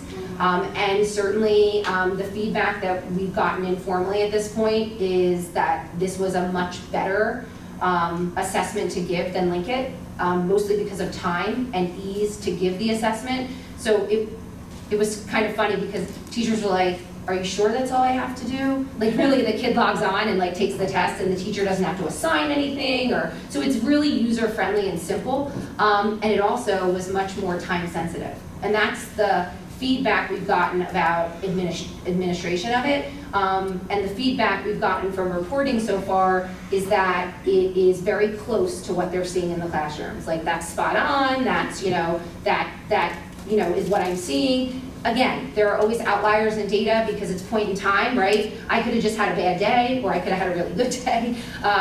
But the trend overall from what we're seeing and hearing is that this is pretty spot on. And also that, wow, like look at this information that I now have to conduct instruction with, right? I know where to start. And that's kind of, teachers in this district have become very good at analyzing information and being collectors of data. The harder piece is, what do I do now? Where do I start? And so we use our best approximation and our best guess, but if we have something that's going to give us something more exact, we should probably pursue doing that because it's going to make everybody's life a lot easier. And it's going to make us more effective on the whole in remediating some of these challenges we have. And also extending, because while it gives, I'm talking about obviously at-risk learners, but it also gives you kids that are performing above grade level, right? Like I looked at a score report for a 5th grader the other day, and it was projecting them into 8th grade skills. Well, that's equally as important and often a very overlooked area because we tend to go to we gotta help the strugglers. But we also have to address our kids that are excelling, and there are many of them in this district. So it really is a good source of information because it's very granular, very dialed into the exact skill or concept. And can I just interject? It's going to make us more efficient. And like, I forget who asked the question about possibly needing more interventionists. This will make the interventionists more effective. So it's better for us as a district, you know, in terms of staffing. It's better for the student. Like, they're only supposed to be in intervention for a short time. And, you know, we don't want them in there for the whole year. We want to find out where they have to, you know, what has to be addressed and do it and send them back to where they should be. On your point of less is more, I mean, I've got 3 kids, completely different learners. My overachiever felt like when these standardized tests came, she was nervous because she wanted her teacher to get a good grade, you know? And then I had my son who figured out very early on it didn't impact his grades, so why did he care? So I had to. Yep, I got one of those. I had to kind of say, well, if you don't do well, then they're going to pull you into school in the morning, or which never happened. Which never happened. So when he got to high school, it didn't matter. He just, you know, he just didn't care. And then I had my youngest one that I started letting take these tests last year, and given her amount of accommodations and being in Thompson, that wasn't the very first, she'd sit in a room with one teacher for a week taking these tests. And I understand we're not going to get away from the New Jersey assessments, right? But on some of these, and like Lincoln, and we talk about 3 times a year, the screening in the beginning of the year, all for it. Give the teachers the data, give everything they need. I don't understand why we have to do middle and last. Can the teachers and parents not talk about it and say, you know, we're okay, and I'm seeing based on what's going in the classroom that this kid is doing okay. Maybe somebody else has struggled in the beginning, you want to do another assessment in the middle of the year. I'm not quite sure I understand the need. Because progress monitoring is kind of the temperature taking along the way. Isn't that grades? Isn't that teachers? No, and I'm going to tell you, because grades are too, as much as we would love to think they're objective, they are not. And we've tried to make them more objective over time, but grades are still going to be a less objective piece of information than something that has high reliability and validity behind, you know, more statistical information. And I just have because I get the reports, and I would get reports that said 0 as a rating, and nobody called. And I know it's one level of measurement, right? But you get these tests like the New Jersey Strong, you just kind of get them, and right. You know, it's kind of, oh, it's exciting if my daughter with special needs is close to, you know, the standard or whatever. Woo! Right. You know, but I've never seen instruction change based on. Well, that's because I do believe that data didn't have the ability to change instruction. So this is different, right? So and maybe that's your point of it was more reactive. Yeah, we're reactive, right? And remember that idea versus, you know, something that's criterion based versus norm referenced, and the adaptive nature of an assessment versus the non-adaptive nature. So like Lincoln and JSLA, every assessment that we take that's major right now is not adaptive. So if you're in 4th grade and you're going to take a test that's criterion reference, non-adaptive, you're going to see those 30 questions that are based on those 4th grade standards, and that's it. If you don't get it, too bad, right? You get no credit. With something like this, if you don't understand it and you get it wrong, it will put you in a place where you have a better opportunity to get it right, and it will continue to set that level for you. So the information that you're going to get along the way is now going to be important to demonstrate growth in specific areas or deficiencies in specific areas, because it's always going to be finding the point with which the student is currently functioning. So that's important, imperative instructional information. which Linkit doesn't give us. I mean, yeah, it gives us some approximation that now teachers have to kind of dial their way through and peel back all the layers to kind of figure it out. But here's what will happen with a student that might not be at grade level. They do poorly, they do poorly, they do poorly, right? That's not information that's gonna help us, right? I need to know, where do I start instruction to help them close that gap? So maybe someday when they take that NJSLA or some kind of standardized assessment, that they are showing more growth towards grade level. So those things are summative, they're important for other reasons, but like the more instructionally driven type of assessment is something like this. Because it then becomes really relevant, because you're gonna get that score report and you're gonna be like, okay, here's where my child sits in comparison to other kids their age, here's where the deficiencies are, here's just some areas that they're doing really well in, here's some areas that they're gonna need some work in, and then as we take that a second and a third time, we're using that to see, have things change based on instruction, right? Classroom instruction, and with the progress monitoring piece of this, is intervention working, right? Because right now, like, we do intervention and we do our own informal progress monitoring, but it's not standardized. So if I have a student that's in intervention, usually our intervention cycles are 8 weeks, I want to know midway, is what I'm doing working? Because if it's not, I better try something else, right? But we want to all be doing the same things. Because yeah, this is very supportive of like a co-teaching consult. Absolutely, 100%. It speaks to inclusion, it speaks to intervention, it speaks to putting information in teachers' hands where they feel capable to meet the needs of all the kids in their classroom, regardless of if they're at grade level or not. And then my last question, because it comes up a lot in our meetings, is assessment on the writing side. On the writing side. Yeah. So, you know, when you talk about a digital tool for assessment, obviously the writing is not going to be there. There are some platforms that allow you to put a writing sample in, but even NJSLA or standardized tests, they're human scored. Like, there's no computer that scores writing. So the more important piece is the in-class assessments that take place, because that's where the actionable information from the teacher will come from. And that is why this year our PD efforts in the district, K-8 to start, have begun with writing instruction. So we have job embedded work with Jen Saralalo and her group on writing instruction. And how do teachers evaluate student writing, right? Take those assessment pieces and then plan for instruction to support writers. Because, you know, that is the harder piece of data to get, because it is human assessed. So there is a lot of subjectivity that comes from that. So we have to teach teachers of what those writing progressions are and what to look for in student samples and how to coach them to improve those pieces of the writing. And that's why, you know, when we talk about frameworks for instruction, workshop is important, because it gives us the overall structure to be able to meet kids' needs individually. Like I said, it's not that we're devout workshop followers, it's that we have a framework that supports individualization and personalization, and that's what workshop is about.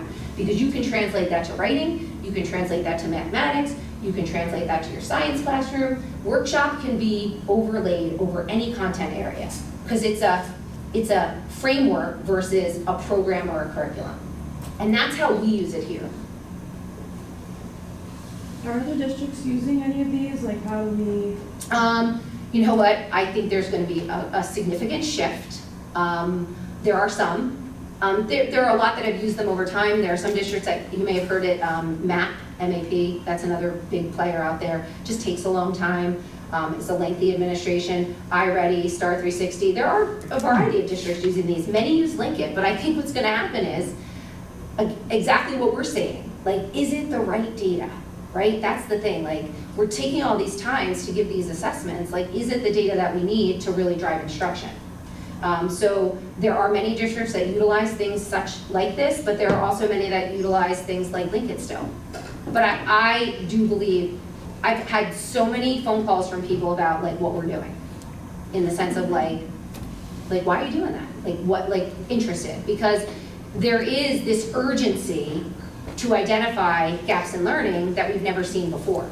So where you know, we didn't have the volume and the extreme that we have now, that urgency has kind of, I think, sped this up a little bit for people, because they do want to make sure that they're addressing, you know, the right students and the right areas.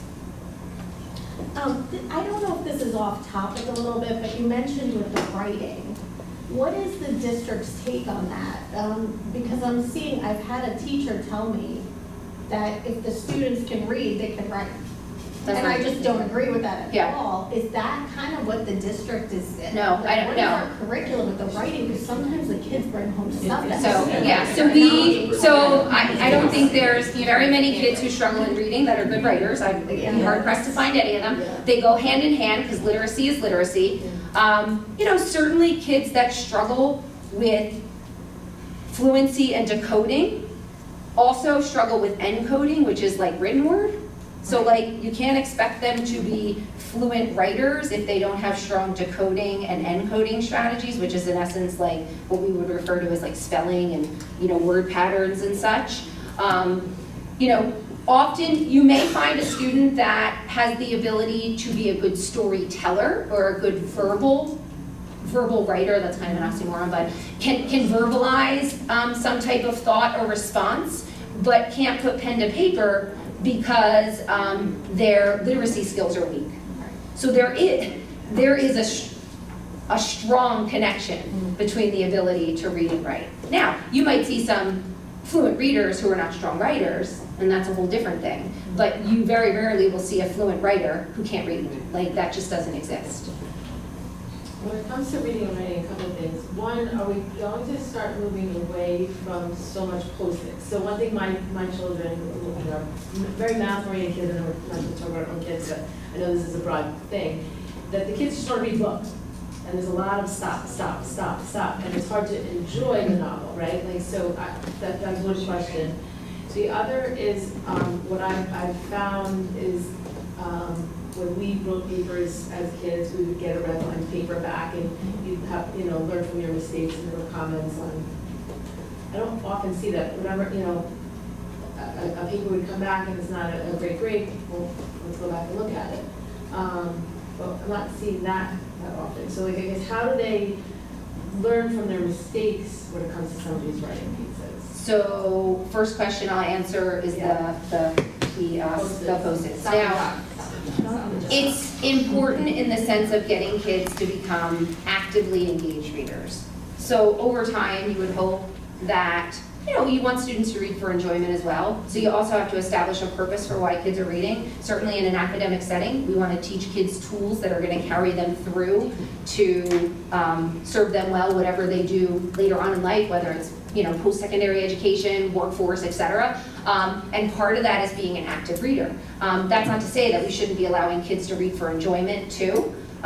So I think establishing the purpose is important. And I'm not going to say we're going to stop doing that with Stop and Johnson active reading things, because it's extremely important for developing skills to have kids be engaged learners for whatever they decide to do later on, because reading is a part of all of what we do, no matter what we do, to some extent.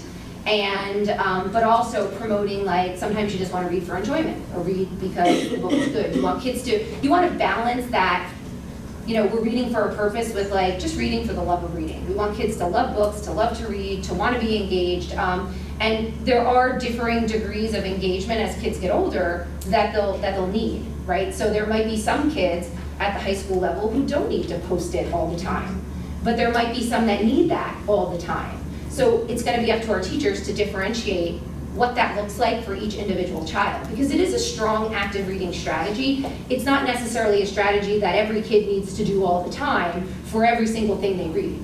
It's going to depend on that student's ability to actively attend to a book, and maybe that student isn't, maybe they're a highlighter eventually, maybe they're a margin note taker.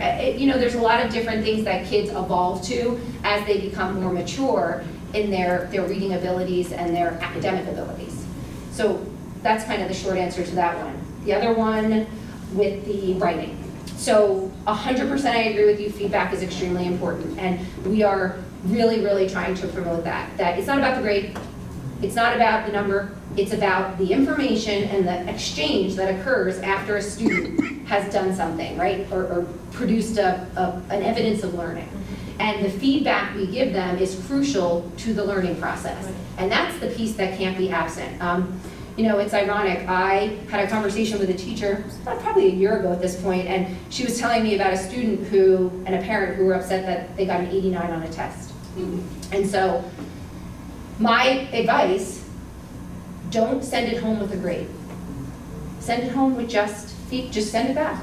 And let's have a discussion about the piece, or it was a math test. So let's have a conversation about the problems that you didn't do well on, right? And when you take the focus off the grade and this grade-driven, now grades we're not getting rid of them, right? That's like a whole nother thing. But we have to balance the grade piece with the feedback part, because if feedback doesn't happen, learning is not taking place.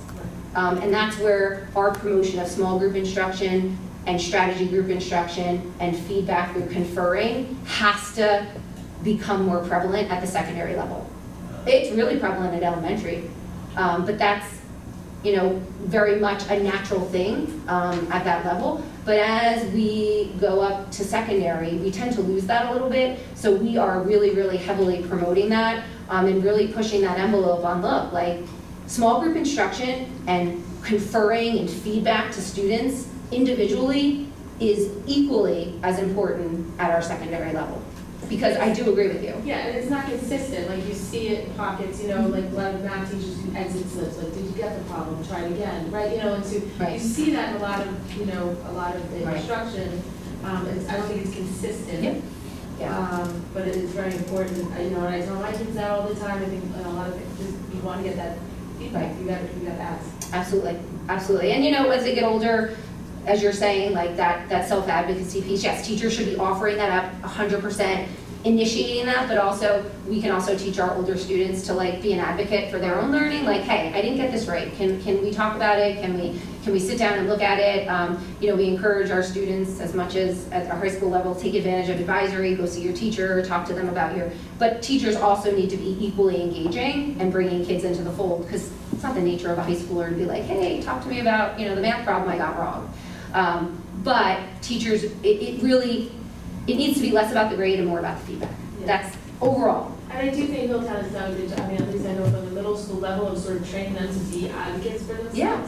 And sort of, you know, and I think that is, they have to be able to do that. Yeah. But I just noticed that you don't always see that consistency in feedback. Yeah. And we recognize that. And it's, you know, it's probably something that there's no like, when have we got it, when do we have a handle on it? It's like, it's continuously evolving. It's something that I think all districts are always working on to try to have teachers be more vested in the learning process versus the product, right? The process of learning versus the grade. And that comes in the vehicle feedback. And not that the grade isn't important, because you don't want to minimize that either. But it has to be about the feedback and what am I doing next to further my learning, right? That's the same thing we do as administrators with teachers when we go in for an observation. If I just go in and give them a score, well, that means nothing. I need to go in and give them feedback with actionable things to do next. So that way they're advancing their understanding and learning. So it is something that we believe in as a district. It's just a heavy lift when you're trying to get everybody to consistently believe that and do that, because it is a mindset shift as well. But that's something where, right, like the levels of that, right? Because, you know, I think, you know, we get great information, and it's just how far does it trickle to make sure there's consistency? Yeah. You know, where are those checks in place for those, you know what I mean? We see it, I think, as parents, you know, the difference in the different classes and how things are being taught, you know. But this is all great stuff that we just needed to go all the way. Right. And we are trying to chip away at that. I mean, our first move this year was standardizing those grades at the high school level. So that way, if you're sitting in a classroom next door taking the same course as me, that my grade looks similar in what it's comprised of than between both classrooms. And that's a first step. I think we missed the mark a little bit on that, though, because I see this consistency in the percentage of, like, minor assessments are 60 and majors are 40, but we're not seeing consistency in the delivery of information and the test being. Right, good. and that's the thing, that's the next tackle. So you have to walk before you run. So I don't think we missed the mark. I think we've stepped one step, and our next step is common assessments, which I did note in that our move for the high school is common unit assessments within courses, right? And that's another heavy lift, but it gets us one step closer to that consistent delivery and assessment of instruction. So this was step one. Like, we had to put this in place first. And listen, regardless of that factor, teachers are always gonna have some autonomy into what they put into those broader buckets. So our next important step will be those common unit assessments, right? Like, we're all teaching this unit. We're gonna all use the same assessment to assess the learning of this unit, which means that the instruction leading up to it has to be more consistent than not, because we're assessing it in the same manner. So that's the lift for high school that we're working on currently. That fits inside that larger structure of those percentage. So we have to set that stage first, and now we're gonna tackle the finer points of what exists within those things. One piece of data that would help before you have that now is a survey of tutors. Extra help, to people who are hiring tutors outside of. Yeah, no, I think sometimes I've noticed this with my girls too. There's like an artificial factor outside of the school, what you guys have control over, that's influencing a kid's performance in a given class, and it's masked because you don't know, okay, yeah, well, this class is doing great, the average is an 82, but if 80% of the kids had outside tutors that parents are paying $50 an hour for, that's not an accurate reflection at all, you know? So I think that might be a good data for collection, like just kids, are you getting tutored in any of these subjects? Let us know, just so that there's outside of school, outside of the And that's intervention happening at stuff. the freshman level. We're seeing very high degree of tutoring, outside tutoring going on, which is great. Yeah, I mean, but we wanna have equity within the educational. Exactly. Inequity and a false sort of sense of where things may be. Yeah. So just, it might be worth taking. Yeah, it definitely is interesting information. Because you're right, it does tend to put a cloud over what may exist in the reality part of things. I think too, the end result is, yes, the kids are gonna get a grade, it is what it is, but do they understand the content? So last year, my daughter had a math teacher that believed in, after they took a test or did a homework, they could come, get the extra help, review the material, earn back some of those points, so that she really knew, that they understood the material going forward. And I think there's, now she's got a math teacher that doesn't happen at all. So even consistency there. What's the end game? The end game is learning. Learning, right? So this mindset of retakes and redos is something that we all administratively believe in strongly. It is definitely another piece of a mindset shift that we're trying to promote within the district. So, whether you give partial credit, full credit, that's a whole other thing. Like, that's a nuance, but more so, it's like, why is that time, your prescribed timeline for learning better than the timeline that the kid is on? Some kids need more time. And why is that wrong, right? Or they might need a reteach, or they might need a redo. If you can infuse this mindset of individualization, personalization, small group instruction, retakes, redos, relearning, all becomes a more palatable piece of the equation versus like, if we're just following the pacing guide and we gotta get to that mark because that's where the mark is, that becomes like, we're not doing that because that's gonna slow me down.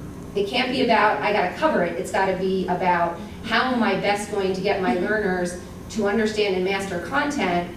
Yeah, I have parameters, right? But I have to have flexibility within those parameters to meet individual student needs. So we are promoting that, this flexible kind of idea of, and that it goes back to that like rule of 50%. Like, you have 50% of your kids that don't understand it, well, don't move on. Do it again or do it differently. So often we find that teachers need permission to know that that's okay because we've globally, not Middletown per se, but we've created kind of these like boxes that people feel compelled to function within. And for the most part, I would say teachers are rule followers, right? So they know they have a start and a finish, and there's an end game, and there's an assessment, and often it's tied to your eval. So I gotta get there, because if I don't, then what's gonna happen? So we've often had to say to teachers, look, like, it's okay. you have the autonomy to make those decisions in your classroom. And, you know, what we kind of say to staff when we get those questions is, because we get a lot of, what happens if I'm not in my plans when you come in to observe, right? Like, what happens if I'm somewhere else? And quite simply, all we really say is, why are you there? Like, why? Explain to me, like, what's the intention behind why you made that instructional decision? If there's intention behind it, it's not wrong, right? Now, if you're telling me because you didn't do anything for 3 days, you watched 5 movies, there's movies in your plan, like, that's different than, like, you know, I had a group of kids that didn't understand it, I had to shift things around, and often teachers, when given the opportunity, will make a good instructional decision, but sometimes they're just afraid to do it. So we find a lot of times they need permission to know that that's okay. I think to Karen's point on the ability for a student to be able to make up for lost points or show mastery after the initial assessment and say, okay, I went back to extra help, now I know how to do this, let me show you I can. I think that's critical to kind of, not just for the academic performance stuff and mastery of the concepts and all the things we want them to learn through the process, but mental health. Like, I know I have kids who freak out about their grades. And in Power School, it's so specific. It's numeric. It's not like when I was a kid, you got an A or a B or a B+. Now, like, my kids are like, I had a 93. I wanted to get it to a 97 or whatever. If they get very hung up on the scoring. So it's hard to tease them apart. I understand that you have to have them. But if there's a way for my kid to know, like, okay, you got an 83 on that and you want to get a higher score, you have a method, a way to get up there. Because at the end of the day, I don't care about the score. I care that you understand it. But they care about the score because they know that matters. I'm going to apply to colleges, blah, blah, blah, blah, all this other stuff down the road. So if we can find a way that our instruction and our process gives the kids that leeway to not, like, to improve their score because that's the paper number, but also to give them the chance to master something that they hadn't mastered, as opposed to just moving on and saying, well, good luck with the next unit then. And I think if you're doing the common unit assessments, that sounds amazing. So that I have identical twins, which is crazy. So I'm like a little experiment that gets to happen in Middletown. Because I'll have my girls will be in the same course but different teachers. And I get to see firsthand exactly how different the tests are, the instruction is, the homework, the communication, the feedback, all that stuff.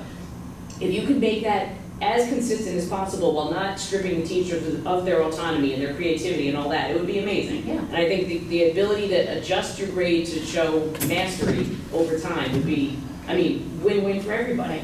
And it does boil down to the core of students are individuals as learners, and they will be exposed to things that they will master in different amounts of time. And we have to account for that. We can't say, okay, because I said it's 7 weeks, it's 7 weeks. Right? Or I said 7 class sessions is all we get, and if you don't learn it by then, too bad. Right? Because some kids will take 3 sessions, some kids will take 7, some kids will need 10, some kids might need additional sessions outside of what's going on in your classroom. And we have to have more of a process of learning mindset than a product, right? Race to the end. Well, race to the end helps no one, and we leave a lot of kids behind along the way, and over time, these things compound. So when we start to see them in middle school and high school, they're showing up as disaffected learners and kids that are failing, and you know, that didn't start in high school, right? This has compounded to a place where it's unrecoverable for a lot of times, or it seems like a mountain for kids and for staff, and then everybody gets a little crazy and like, I can't help this kid, I can't do it, like it becomes more than it probably needed to be if we had just recognized and addressed it early or provided opportunity in the learning environments for them to have that fluidity of time in that learning process. I think too that it goes back to our grading system, because at the elementary level, you're looking at mastery over time. Mm-hmm. And then all of a sudden they get into middle school and bam, now they're getting grades. Absolutely. And you're going to see a difference. Yep. And unfortunately, that is a conundrum larger than all of us. Certainly I would love to stand up here and say like standards-based grading for everybody, because in the perfect world where learning is the thing, that's what would exist. But that's unrealistic given the fact that like GPAs and transcripts and college admissions and honor roll and, you know, but what we can do is we can emphasize things like learning is fluid, focus on the process, retakes, redos, you know, points earned back, nothing is a final product until you say it's a final product, that type of mindset, and also standardizing some of these things so that way those grades become more of a representation of student mastery than a bunch of stuff I decided is important as a teacher. Because what I decide is important might just be what I decide.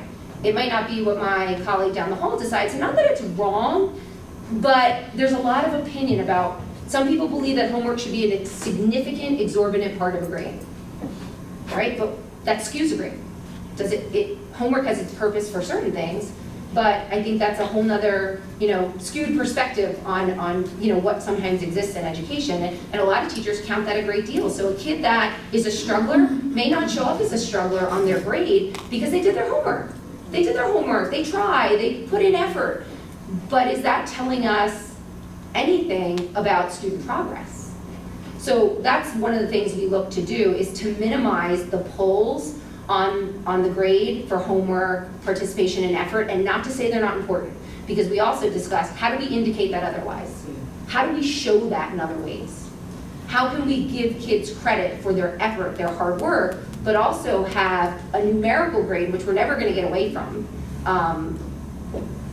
really represent and speak a meaningful piece of feedback to not only students, but parents? Because I tend to not put a lot of tons and tons of stock in grades. Because I'm like, well, what is that made up of, right? What is that comprised of? Versus I'd rather see tangible work samples, evidence of learning, which is the richer piece of the process piece of it all. So it's a big hill. But listen, when you look at us and what the philosophy we hold as a district and comparatively to other places, we're in mindset, philosophy, we are just huge. So anything we want to do, we're turning a Titanic versus a tiny little boat. So while, we bear the burden of inconsistencies at times because we're so large, I think the more important piece is philosophically we're there. Right? Philosophically, we tend to be out ahead of things that are happening around us. It's just getting it to be implemented to a place that's truly consistent across the board, which is the challenge for us. And it always will be. But that doesn't mean that we can't get there. You've got to take small steps and continue to scale that, across the district. So, that's it. So I told you the next is. I told you I'd take the whole meeting. I said, one agenda item. I was like, I don't say much.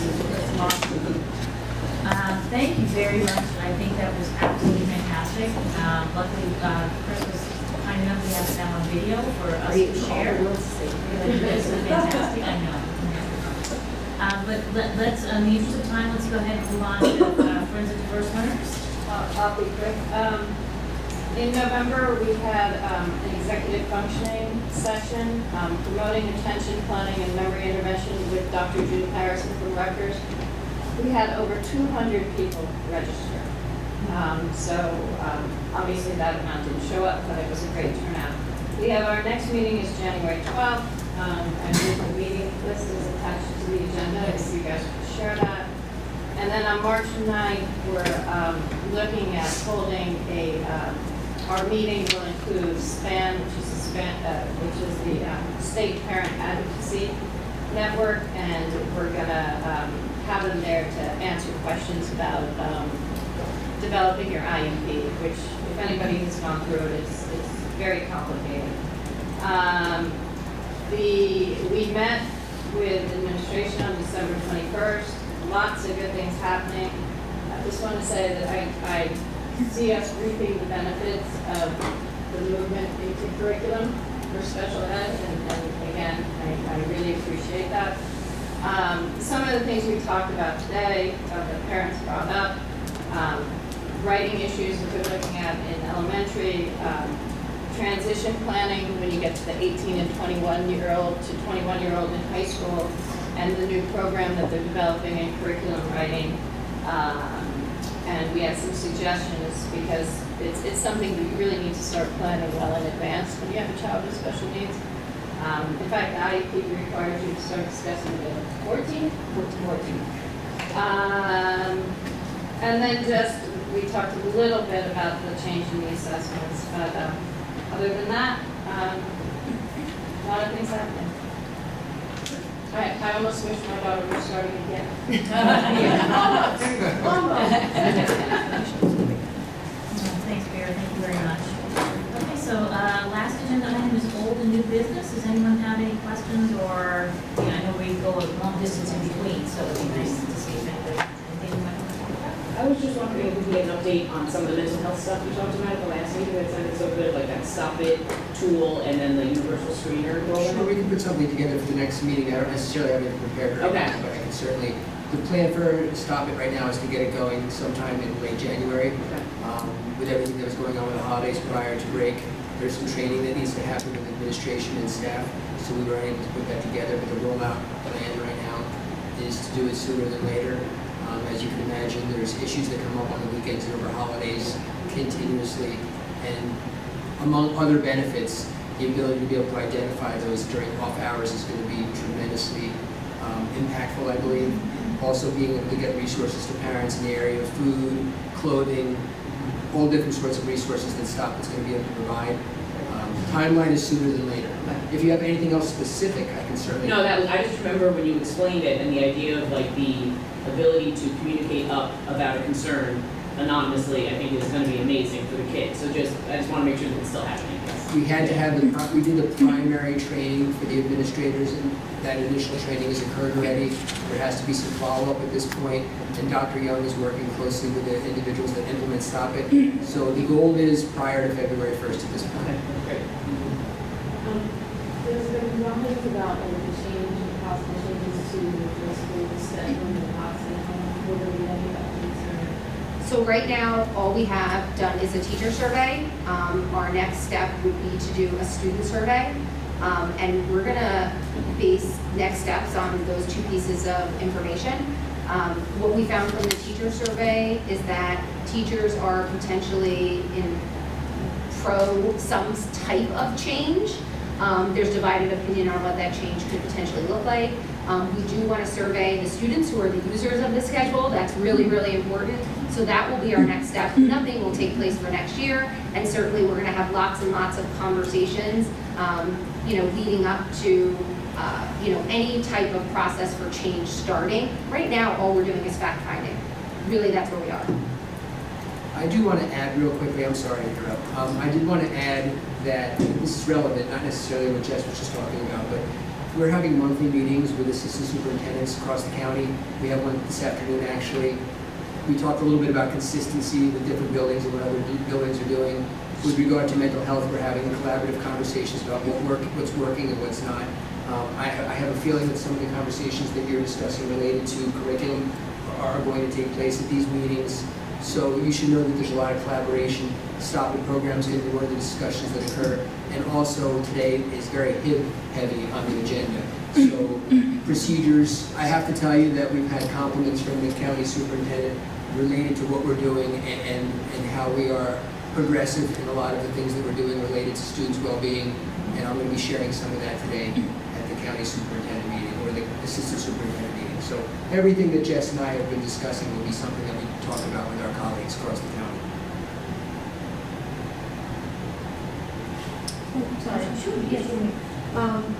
So my daughter was telling me that at Bayshore they're testing out not ringing the bells between the classes, and I was just wondering if that's like is it just like a school test out thing, or is that something that they're At trying what specific school at Bayshore? Yeah, so instead of the bell ringing when class is over, and then you have your 2 minutes, it's like you look at your watch and you're supposed to know when class is over, you just get up and leave, and then... This may be a practice at Bayshore that they've had in place for some time. No. It's brand new? They're trying it this week, and I was just Did they give a wondering- rationale for why they said they were doing it? I'm just hearing it from her. She's like, the bell didn't ring. I don't know what to do. I'll follow up with Mr. Curtis, but I can tell you there's been studies that say that That's what the I'm lack curious of about. bell, Yeah.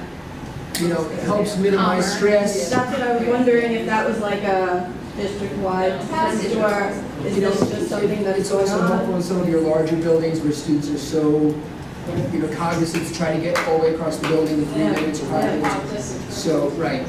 I can follow up with Mr. Curtis. I'm sure that there was some sort of. I don't have a problem with it, because I was like, listen, when you get older, you have to show up on time, and you need to know what time it is. I want a bell to ring at the end of my day here. So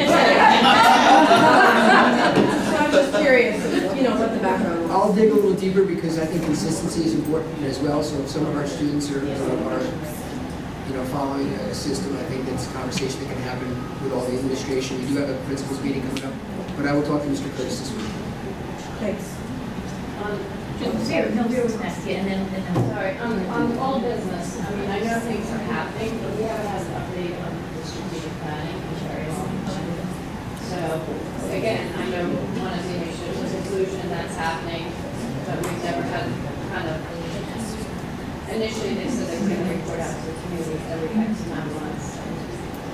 I know personally I have a lot of time on that. Yeah. What plans are, we got it in 10 years, 5 years.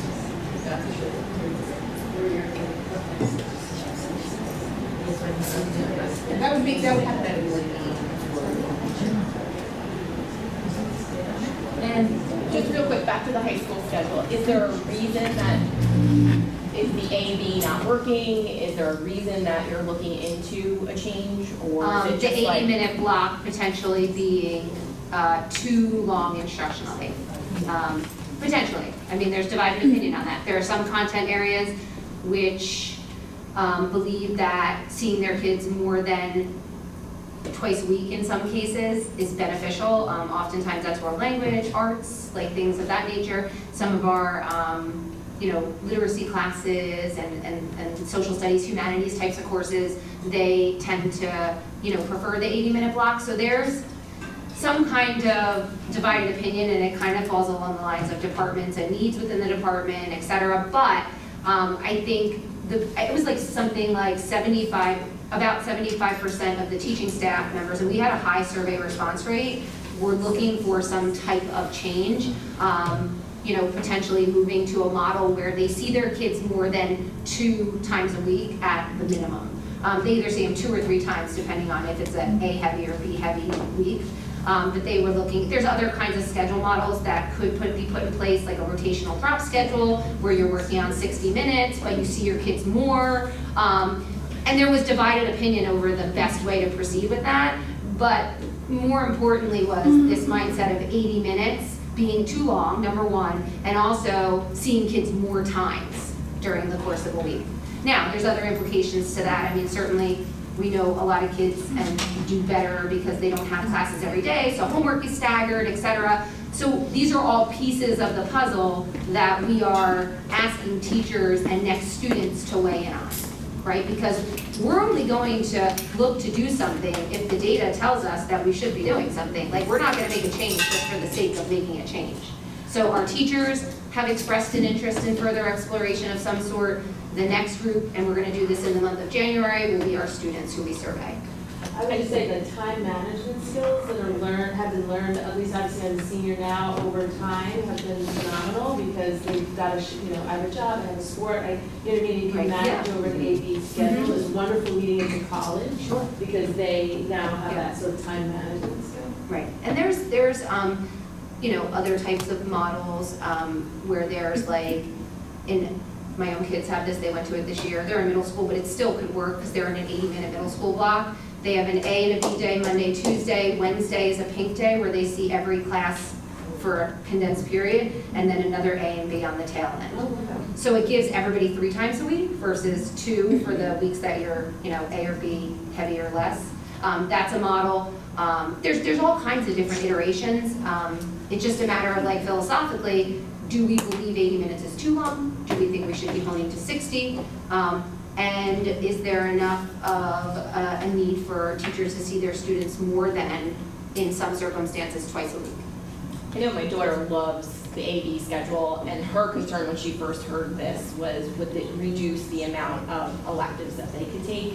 And I know that like Middletown has such an amazing amount of electives for these kids. No, whatever we do will not be at the expense of students' offerings and ability to take classes.